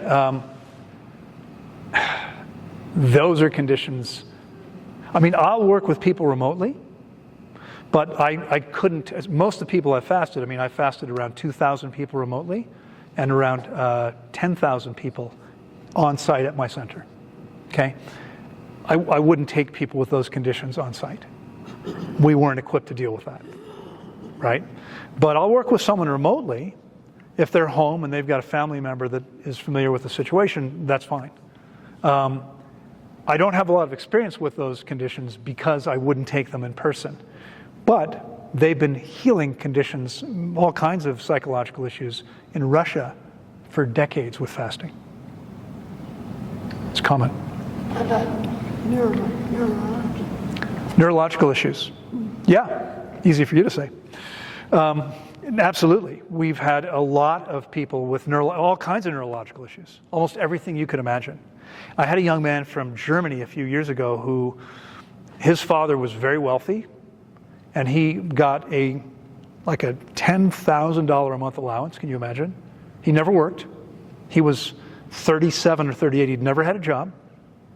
He had all this money. He spent a lot of it on substances that no one should be taking, and he'd completely destroyed his nervous system. He was in pain all the time. He could barely stand up. He was in so much pain. The weight of his clothing, a sheet, was painful on his body. He fasted with me for 26 days. By the time he was done, there was no pain. So that's one, but there's many different neurological issues, and we've had success with many of them. You've got a question? I'm not sure quite how to pose this question, but what happens if you can't get past the food noise in your head? Like, you got to eat less, you got to fast. How do you get past that? Do you just have to have a very strong will, or? Well, let me clarify exactly what you're asking. Are you talking about while fasting? Or while only eating 1,000 calories a day? Well, so first of all, let me clarify. I'm not recommending that anybody here eat 1,000 calories a day. Right. That's what works for me. I fasted more than 3.5 years of my life cumulatively. I've eaten the way I've eaten now more than half my life. Okay, more than 34 years. So it's going to be different for each person. But initially with fasting, for most people, it's not so difficult because there's a small group call, up to 6 people at a time. We're speaking every day. You've got 24/7 access to me. Okay, you can call me anytime if there's a problem. If it's 3 o'clock in the morning, you can't sleep, you think this would be a nice time to chat with Loren, please don't call. Okay, I'd like to sleep. But if you're worried, if you're freaking out about something and it's 3 o'clock in the morning, absolutely call me. Okay, so most people actually do pretty well going through the process. And again, you lose your hunger. Most people don't actually have any desire to eat. In fact, as crazy as this sounds, in my first location, which was in Bethesda, Maryland, we had a lot of, we were in the Washington, D.C. metro area. D.C. is a very small city. Some people, if you don't know D.C., you might not know that. You think nation's capital, big city. 600,000 people. That's all. There's probably that many people here in Gallup, right? How many? 40? 20. You probably know everybody then. Yeah. But in the metro area, there's millions of people. And so I would teach I had a full day seminar at the center every month for several years. And I'd have people fasting. I used to teach food prep classes while I had people fasting. And people would come in from the outside, and they'd be sitting there, and when I'd finish a dish, I'd show people how to prepare something, and then everyone would get a taste. At the end, we would sit down and actually have a meal together. But everyone would get a taste as I was preparing. And what would happen is there'd be 1 or 2 or 3 people there who were fasting. And the person here would say, pass, and they'd say, no, thank you. And they're like, you're not going to try it? And they're like, oh no, I haven't eaten anything in 2 weeks or 3 weeks. those people had no problem sitting there watching because they weren't hungry, they had no desire to eat. So that's relatively easy. After the fast, it's relatively easy. As your body gets cleaner, you don't want the same things. I start, in fact, I know this happens a lot because I'm kind of extemporaneous and there's a lot of things going on here. But the woman from Spain who said to me, I'm an athlete, I'm going to eat meat, I'm not going to stop eating meat. After the process, she sent me a message about 3 months after she got home, went back to Spain, and she said, I'm still eating the same way you told me because I feel so much better than I ever have. I don't want that to change. And that happens a lot. Not everyone, but a lot. Everyone does better. Almost everyone does much better. Not everyone does perfectly. Okay? She did for many, many years. So it's not as difficult a problem as you might think it is. Now, I'm not going to tell you there's not an issue there at all. Of course there is. A lot of us have a lot of psychological addictions to food, right? I mean, in a wealthy country like the U.S. and European, at least half the calories are consumed not because someone needs food. They're consumed to suppress emotions. And so what I encourage people to do, and in fact, it's interesting how powerful this is. All the women, and probably most of the guys here can admit this is the case. Women mature emotionally much earlier than men do. Okay? I'm hoping to mature any day now. Okay? I think men don't mature until they're at least 45 or 50 emotionally. But when we get quiet and still enough, which is what I'm encouraging everyone to do during the process, if you get quiet and still enough, those suppressed emotions are going to start coming up. The only group that consistently doesn't complete the process are men 25 and under. 7 to 10 days in, they're going, my third grandmother died, I got to go.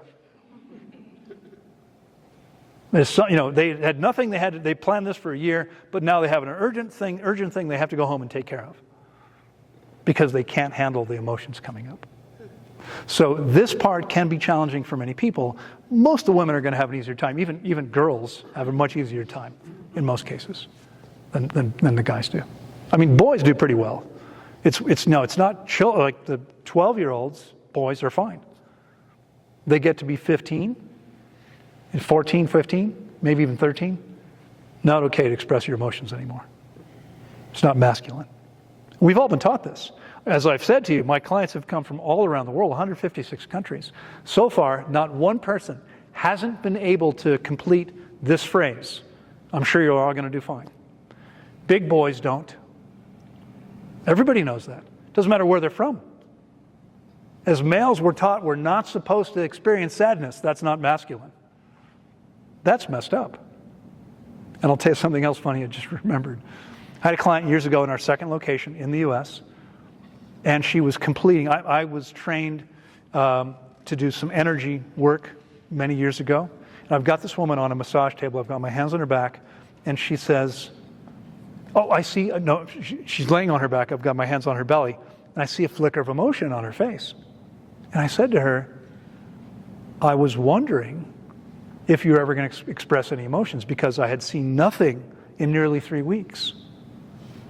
Right? And I'm talking to people every single day. I'd seen nothing. And she said, well, I almost cried a couple times, but I didn't let myself. And I said, really, why is that? She said, well, it's a sign of weakness, right? And I said, which branch of the service is your father in? And she said, he's a Marine. Okay? I mean, that's how these people get trained, right? This is not healthy. We all experience every emotion, and we need to be willing to experience them completely. All right, who else had a question? Yeah.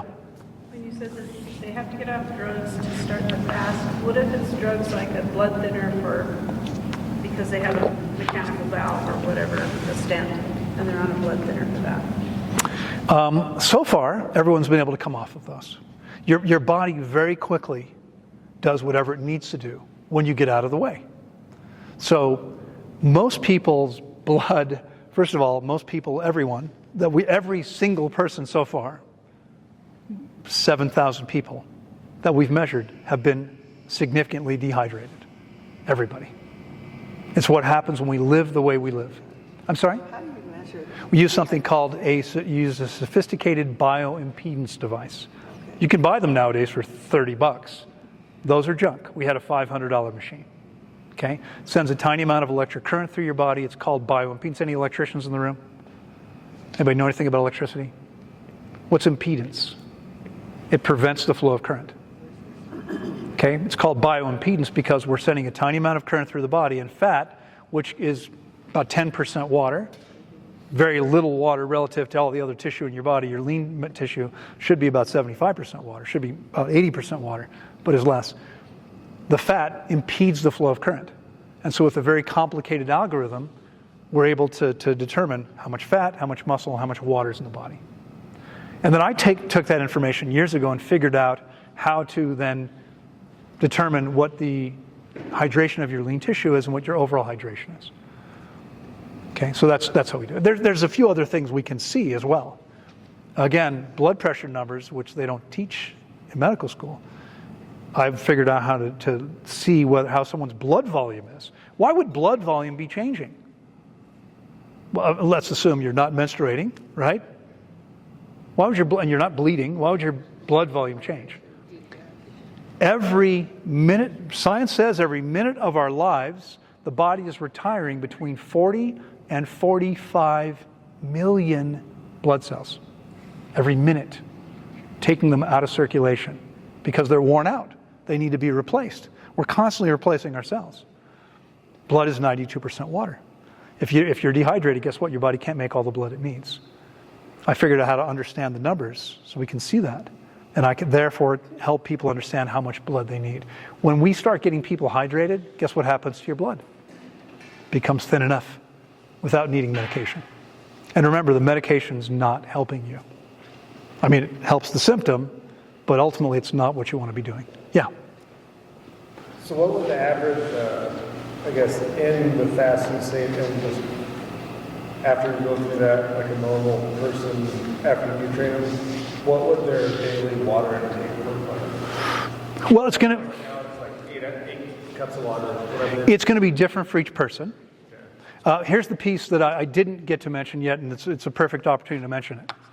Okay, so remember those corn chips? They don't all make it out of the body. They can't. We have very long, small intestines. Your colon, your large intestine, is about 5 to 6 feet long. Your small intestine is like 22 feet long. And from the ileocecal valve in the right groin to the bottom of your stomach, about 12 inches on my torso, there's 22 feet of small intestine. It's 1/3 the diameter of the large, and it's all twists and turns. I mean, it's all in that space. Okay?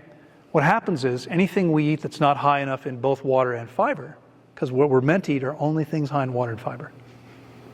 Okay?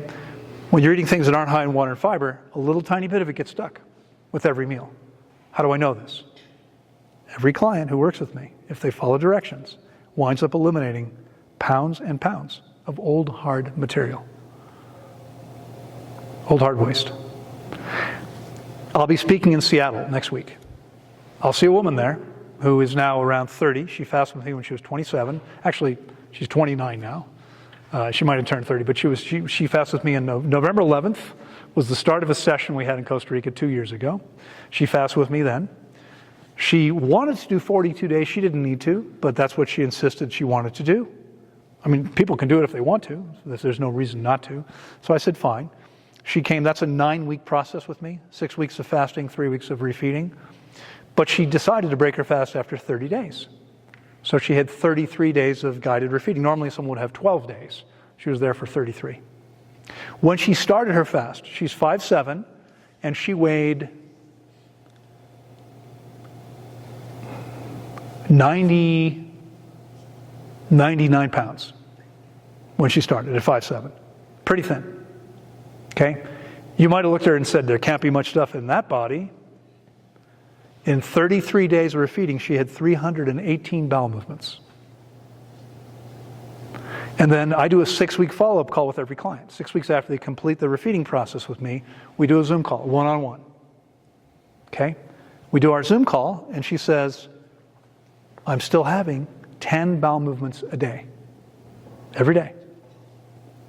Now, that was the last official connection we had with the process. And I didn't hear from her again. That would have been in in April or March, maybe March of last year. Okay? But 2 years ago. In November, a year ago, so a year after she came to me, she wrote to me and said, just wanted to update you.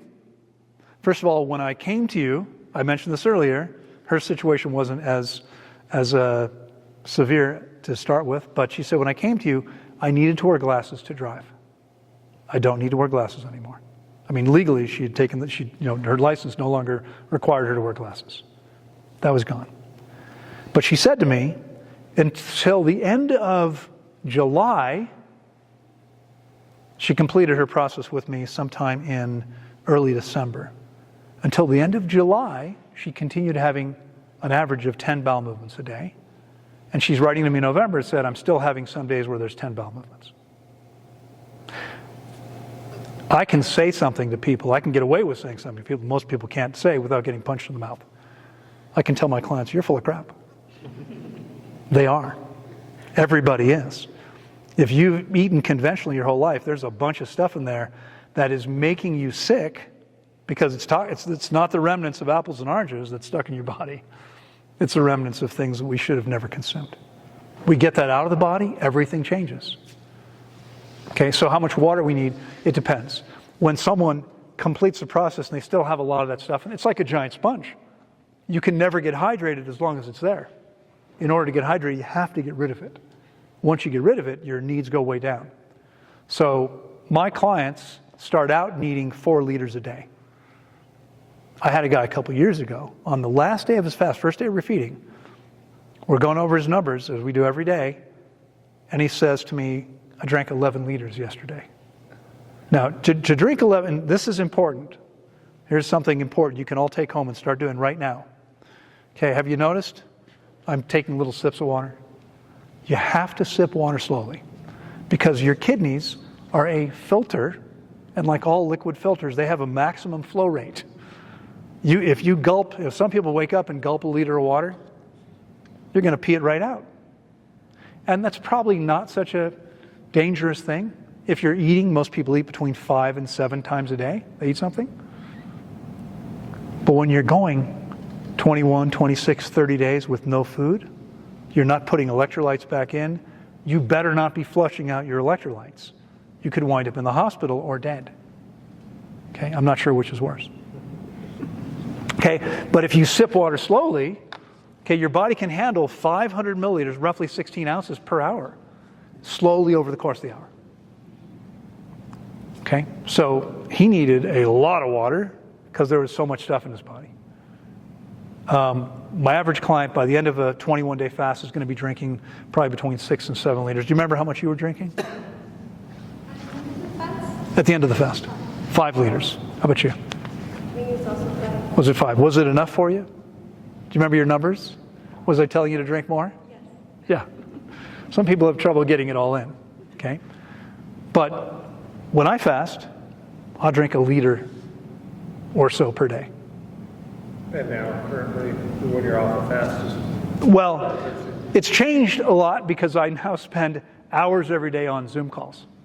And so the more you flap your lips, your mouth dry. I mean, I wind up sipping water constantly just because I'm talking all day long. And we're in one of the driest places in the U.S. Is this one of the driest places in the U.S.? The ground doesn't know that. Oh, right. Lucky. I understand. By the way, living in the desert, guess what? It's a little harder to get hydrated. It's no less important, it's just harder to do. You have to work at it more than in other places.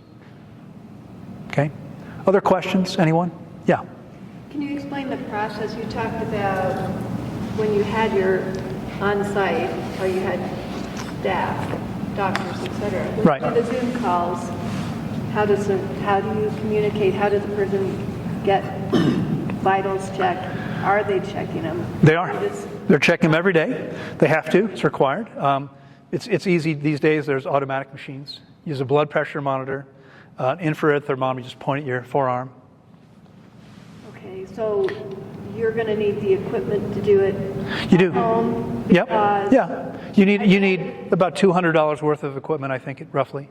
Well, I read probably half of the reviews on your site. Uh-huh. People, they're all primarily positive, but they talk about the weakness.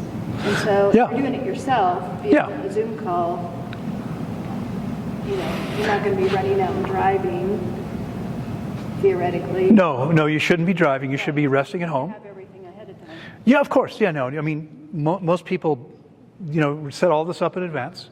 I've had people book like more than a year in advance. Most people are booking a month or two in advance. We have a Zoom call. The first thing they do is they decide this is what they're going to do. They'll usually submit a form. Right now, the process is a little different because the old website, which referred primarily to my bricks and mortar location, it's no longer relevant. That place is no longer in business. And so we're building a new website. We have a website, but that part of it's not done yet. And so right now, like I'll send them a link to a form, and they fill that out. It gives me all their health information. They'll often tell me what they want to do. I mean, I have people all the time who come to me and say, I've got hypertension, I want to fast for 7 days. And I'll say, sure, we can do that. It takes 21 days to heal that. I mean, 100% of the time it'll heal if you fast 21 days. You're not going to heal that in 7 days. Hang on. We'll come to you. So I'll make a recommendation. It's their choice. I book by the week. So, 1 week, 2 weeks, 3 weeks, 4 weeks, 10 weeks, whatever it might be. And once they make the investment, then we do a Zoom call where I explain the exact process to them, exactly what they need to do, what the protocol looks like, the equipment that they need. I send them on the call, on a Zoom call, so I'm showing them my screen. I create a spreadsheet for them using a model I already have. I personalize it for them, and then I send it to them. And every day they fill it out themselves. Automatic machines, spreadsheet, it's pretty simple. If I'm looking at their spreadsheet while they have me filling, I can see the numbers popping up. So when we do the call, all they have to do is relax. They go, in the morning, it takes, 20 or 30 minutes maybe to do everything or less. That's it. It's not really a lot of work. And then we speak every single day. I explain what their numbers mean, why they're experiencing the symptoms they're experiencing, answer any questions that they have. And as I said, I'm available all the time for them. So I think I might have heard from you once or twice during your process. No problem. I'm happy to respond as quickly as I can. And then afterwards, I give you a written document, several pages, to help you navigate the next 6 weeks after we're done, right? How to meet all your body's needs as well as possible. And then we do the 6-week follow-up call. So that's basically what it looks like. Yeah. People love it. I mean, I have recently had a call where I had, I'll take a maximum of 6 people on the call. I have 6 people on the call now. My U.S. call, I do a European call early in the morning. I do a U.S. call, which is at 1 p.m. Eastern time. And then I do, sometimes, I don't always have a call. Sometimes I've had a couple U.S. calls if I have enough people. But I sometimes have a call where I've got people in Japan, China, Australia, New Zealand, like that. I'll have one of those coming up very soon. I had a guy actually who's supposed to be fasting now for the 4th time with me. He's British but lives in China, is married to an Asian woman there. And he decided that he'd rather wait a little bit longer to get started. He was supposed to start last week. So that happens at night. But yeah, I mean, that's what it looks like. Now I had this call recently. This one's a little different. I have this woman who is fasting with me for the 3rd time, who's almost finished her process now. But I think right now everybody else in the call is fasting with me for the 1st time. I had a call recently where there were 5 people on the call, and 4 of them were fasting with me for the 2nd, 3rd, or 4th time. It happens all the time. I mean, people enjoy the experience. They get a lot out of it. And most people, again, if you've been on the planet already 32 years, one fast is going to be life-changing. But most people realize there's more available to them. They're not going to get it all done in 3 or 4 weeks. Yeah? What is the investment? Well, it's about to change. So I haven't raised my rates in 6 years. Currently, right now, it's still $700 a week. So a 4-week process is $2,800. And I realize for some people that might be a bit of a burden. I'm willing to work with you on a payment plan if that's what needs to happen. I prefer not to. If you can pay up front, that's great. But I want to make it possible for you. Okay, it is going to go up. It hasn't gone up in a long time, and it needs to go up now. But that's what it currently is. Yeah, Yeah, you mentioned helping people with hypertension. Yeah. But you also said that you don't allow a fast to start until they're off meds. Right. So how do you get them off meds? Well, with many hypertensive drugs, they can simply stop taking them. I don't know, are there some that you have to wean off of? Yeah, I usually recommend them to work really hard on the diet. I mean, to eat healthy and then. But when they want to stop, they can just stop. Yeah, most of them. Most of them, you know. I mean, there are some medications, for instance, anti-seizure meds you have to wean off of slowly, right? There are various drugs you have to come off slowly. With most of these medications, you can simply stop taking them. And it's similar to the question about blood thinners.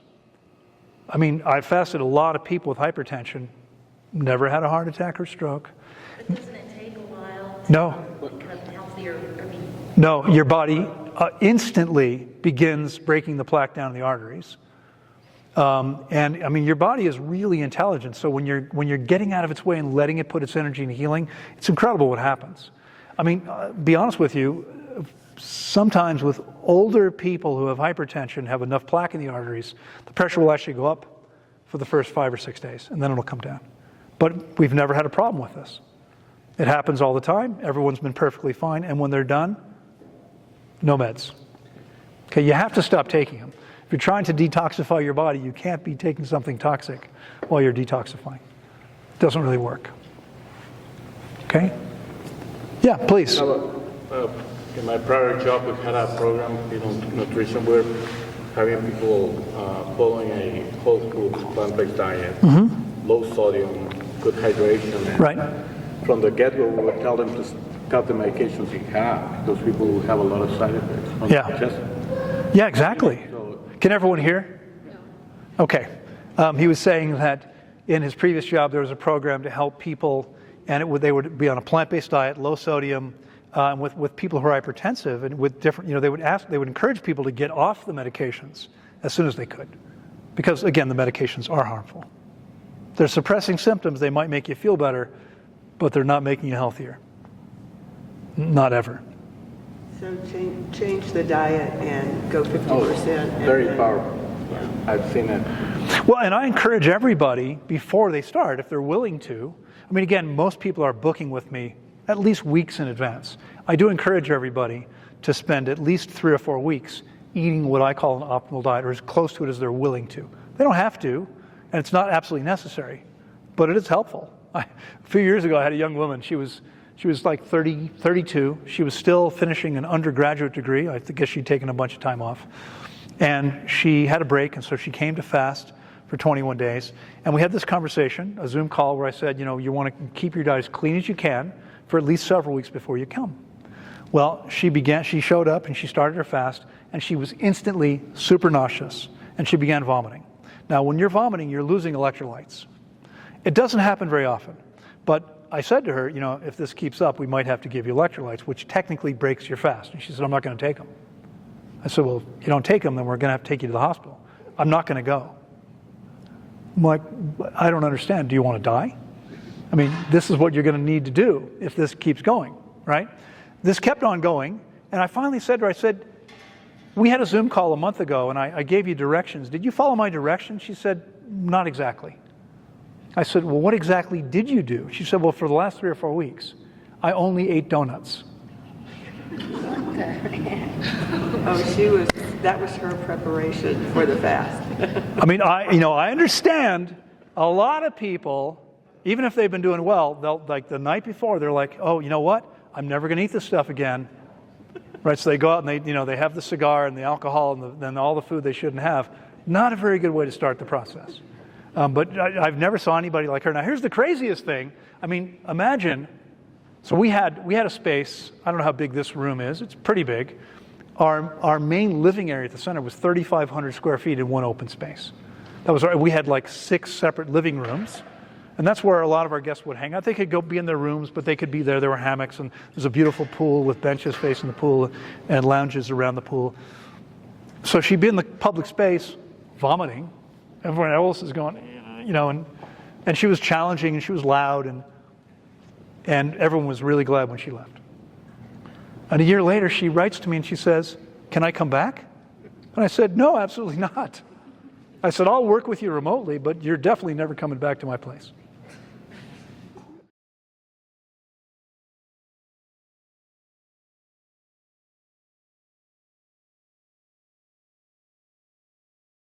Within 2 years without healing, there is 0 chance of healing.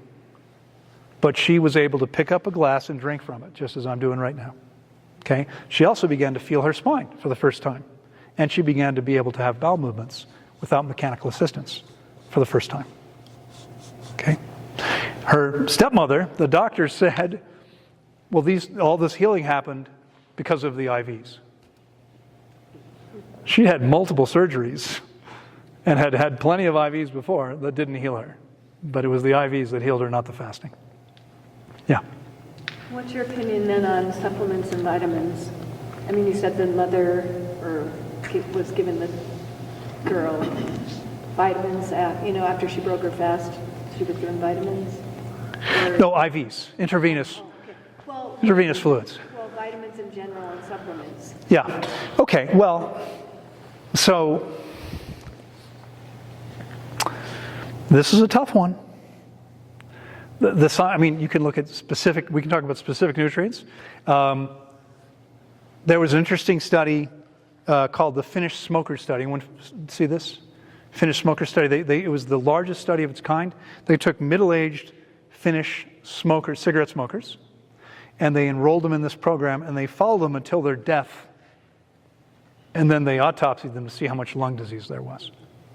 And they had to stop it early because it was a double-blind study, right? For anyone that's not familiar, you've all heard the term.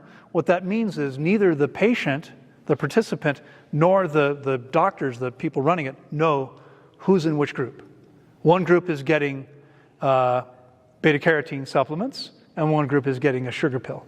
But no one knows which is which until afterwards.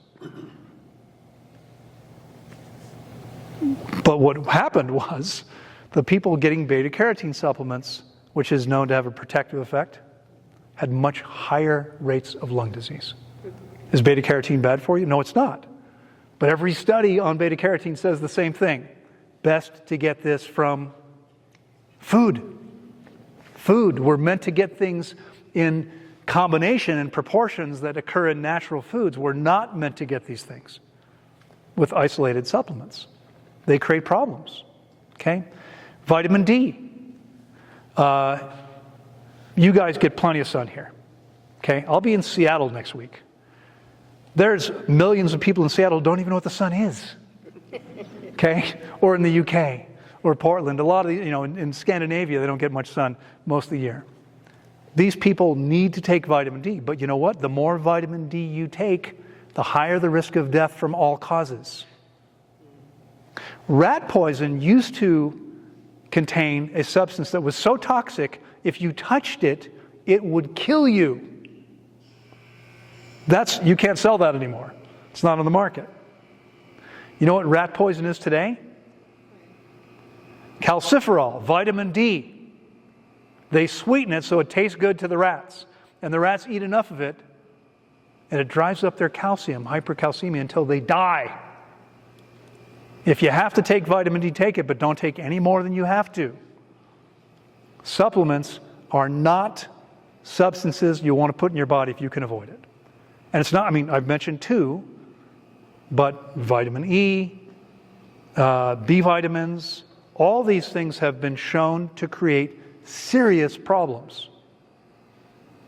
Okay? No one's asked me. I usually get this question because most people my age in the U.S., the average person takes 5 different medications every day. In the last 32 years, I've taken 2 Tylenol. I fell 10 feet onto concrete on my right hip and broke my hip. First 3 nights, I didn't sleep a single minute. I was in so much pain. I wouldn't take anything. I was in so much pain. Finally, on the 4th night, I took 1 Tylenol so I could sleep, relax enough to sleep. I took 1 more the next night, and I threw the rest away. Only medications I've taken. Okay? How many supplements do you think I take? 0. There's between 25 and 30 million animal species on the planet. How many of them take supplements? Anyone want to guess which out of the 25, 30 million, which the unhealthiest species is? I'll give you a hint.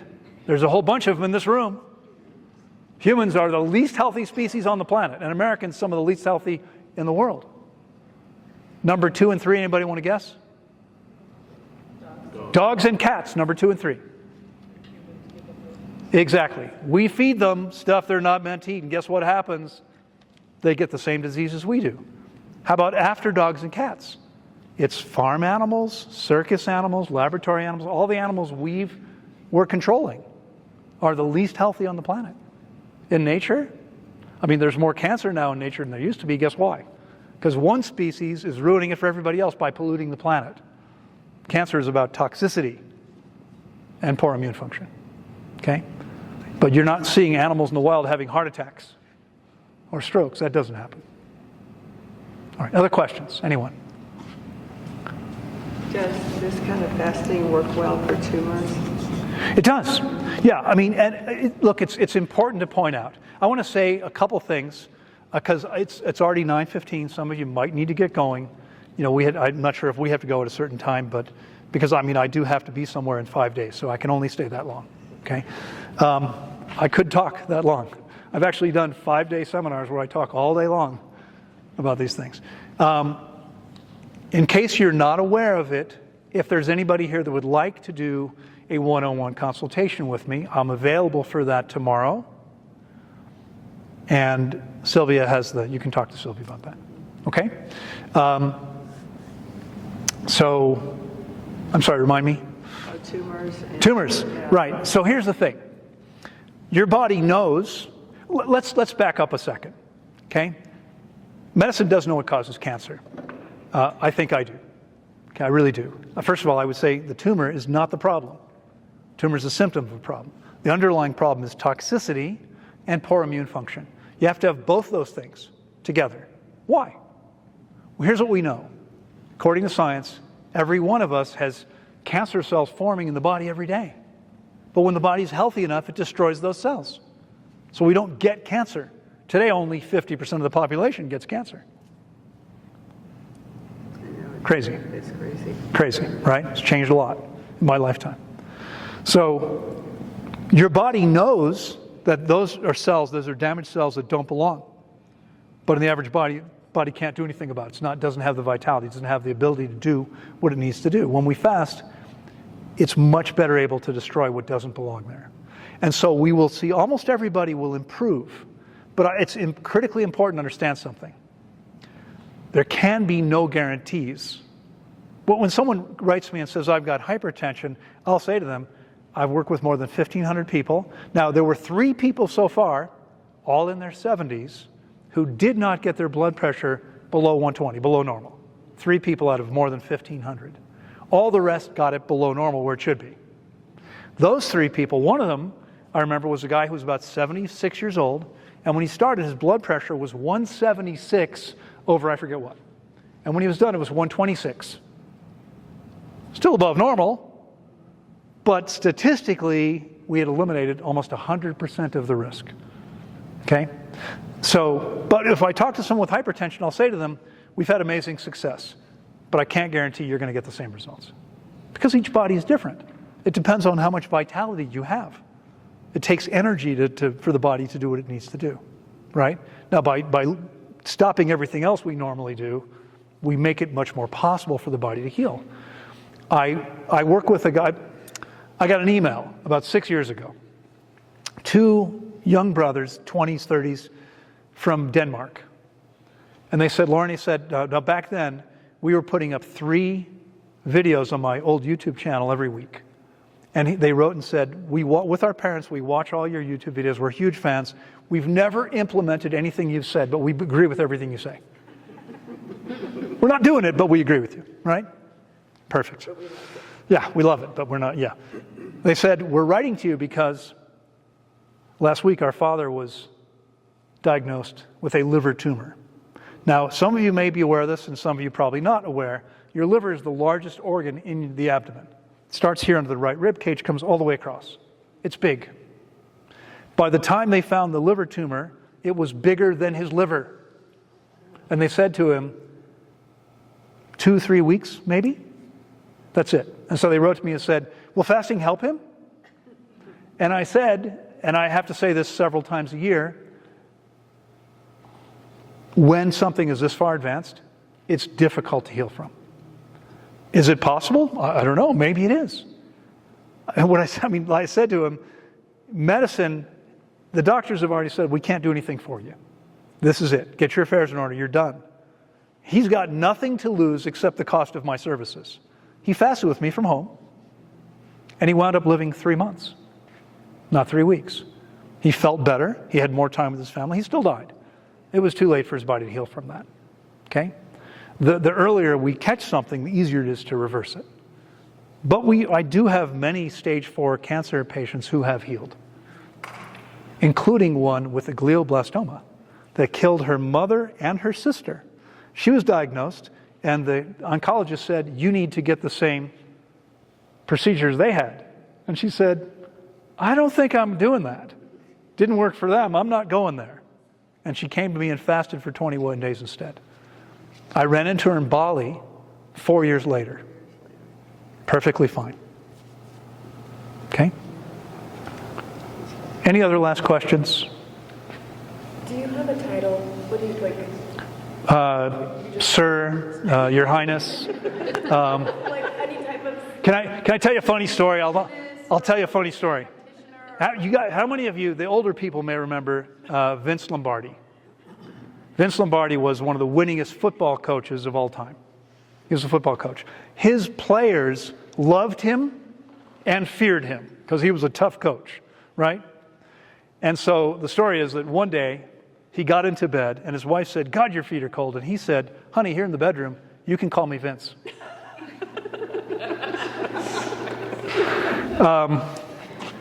I have no credentials whatsoever, except that I've guided more people through this process than anybody alive today. Do you train other people to do this? Well, unfortunately, my plan had been, let me tell you why I had 2 doctors on site. We had no doctors for most of my career. We were, the local medical board in Costa Rica tried to shut us down several times over about 5 years. And we finally went to the national board and explained what we did. And they approved us as an official alternative health site. But we were required to have a doctor on site. And so we hired a doctor. And she was terrible. She didn't like people unless she thought you had a lot of money and she could get something from you.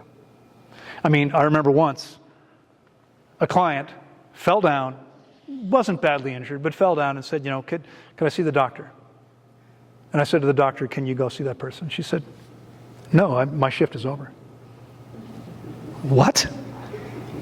Why? I know, I was going to say, why are you a doctor? I know why she's a doctor. It was in Costa Rica, how she saw the best way to make money. She didn't care about people. I wanted to have 2 doctors. What I was trying to do, because in the 29 years I ran the center, I worked 12 hours every day that we were open. After the first 10 years, we started closing for a few weeks so I could get a break, and I would travel and speak. But when we were open, I worked all the time. And I said, I can't keep doing this. And so my goal was to build a team that could run the center for me. And once we had that team, we were going to bring in doctors and train them, and then open 2 more locations, one in Europe, we had a place in Greece, and one somewhere in Asia. Okay? Unfortunately, I no longer have a center. I'm actually thinking about, trying to figure out how we can still train people. It's just it would have been a lot easier on site, right? It's going to be a little harder this way. But I'd still love to train doctors and get other people involved because it's entirely possible. I've already told my girlfriend that no matter what, in 100 years, I'm going to retire. All right. Anybody have anything else? I have one last question. Yeah, please. Have you ever worked with people with eating disorders who have already, perhaps, have caused some damage? Yeah. Like Karen Carpenter, that kind of. Yeah. Yeah. And, is that a situation that responds well? Well, so the answer is it can be. Many people don't understand, I'm sure most of you do understand that anorexia, bulimia, there are physical implications, but these are emotional problems. Right. These are psychological You conditions. mentioned mental health, and then I Yeah. thought about it. So it can be very powerful. You know, I've had young women mostly who are anorexics, who wanted to fast. That's another way to lose weight. Right. And I'm trying to screen them and go, you know, are you ready to heal? But are you ready to? Right? Are you actually ready to heal? So for those people that are ready to heal, I mean, here you have to be willing. You could get to the root cause with fasting. Absolutely. Absolutely. Yeah, and it's interesting because what I do is ostensibly about taking people through this challenging physical process. And by the way, it can be challenging. You know, a lot of people say that fasting is painful or fasting is difficult. It's not. It's not, right, Teresa? It's not. No, Teresa's going, yeah, you're a liar. Yes, it is. But it's not fasting that's difficult or painful. It's detoxification that's difficult and painful. When you're dumping poison into your bloodstream, you might not feel very good. Okay? I fast now when I have an injury. I've had a few injuries. I told you about my past life. I've broken some fingers, 7 of them, 2 of them twice, both knees, 2 ribs, my tailbone, 2 toes, and my right hip. Okay? I have never had any of them fixed by an orthopedic doctor. I have several fingers that are no longer straight. They're crooked now. They still work, but they're not. I didn't get them set, so they didn't heal straight.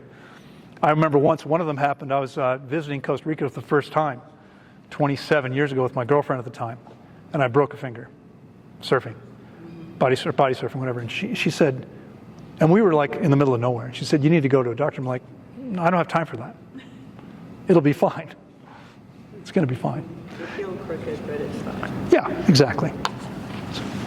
Okay, well, thank you. You are very welcome. Yeah, folks, it's been a real privilege to be here with you. There are very few things I like doing more than this because I like seeing minds open up, right? Most of you probably came in here not really understanding much about this process. I hope you understand much more now. It's nothing to be afraid of. It is something to respect, okay? It'll help you.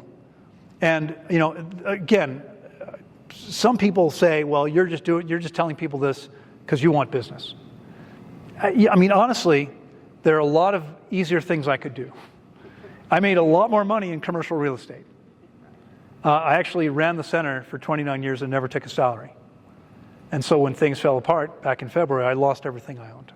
Okay? I didn't get into this to make money. I get into this to try to help people. I do this because I think it's the most important thing that you can do. If you want to feel and function as well as possible, you need to do it. Okay? If I can help you, I'm glad to help in any way I can.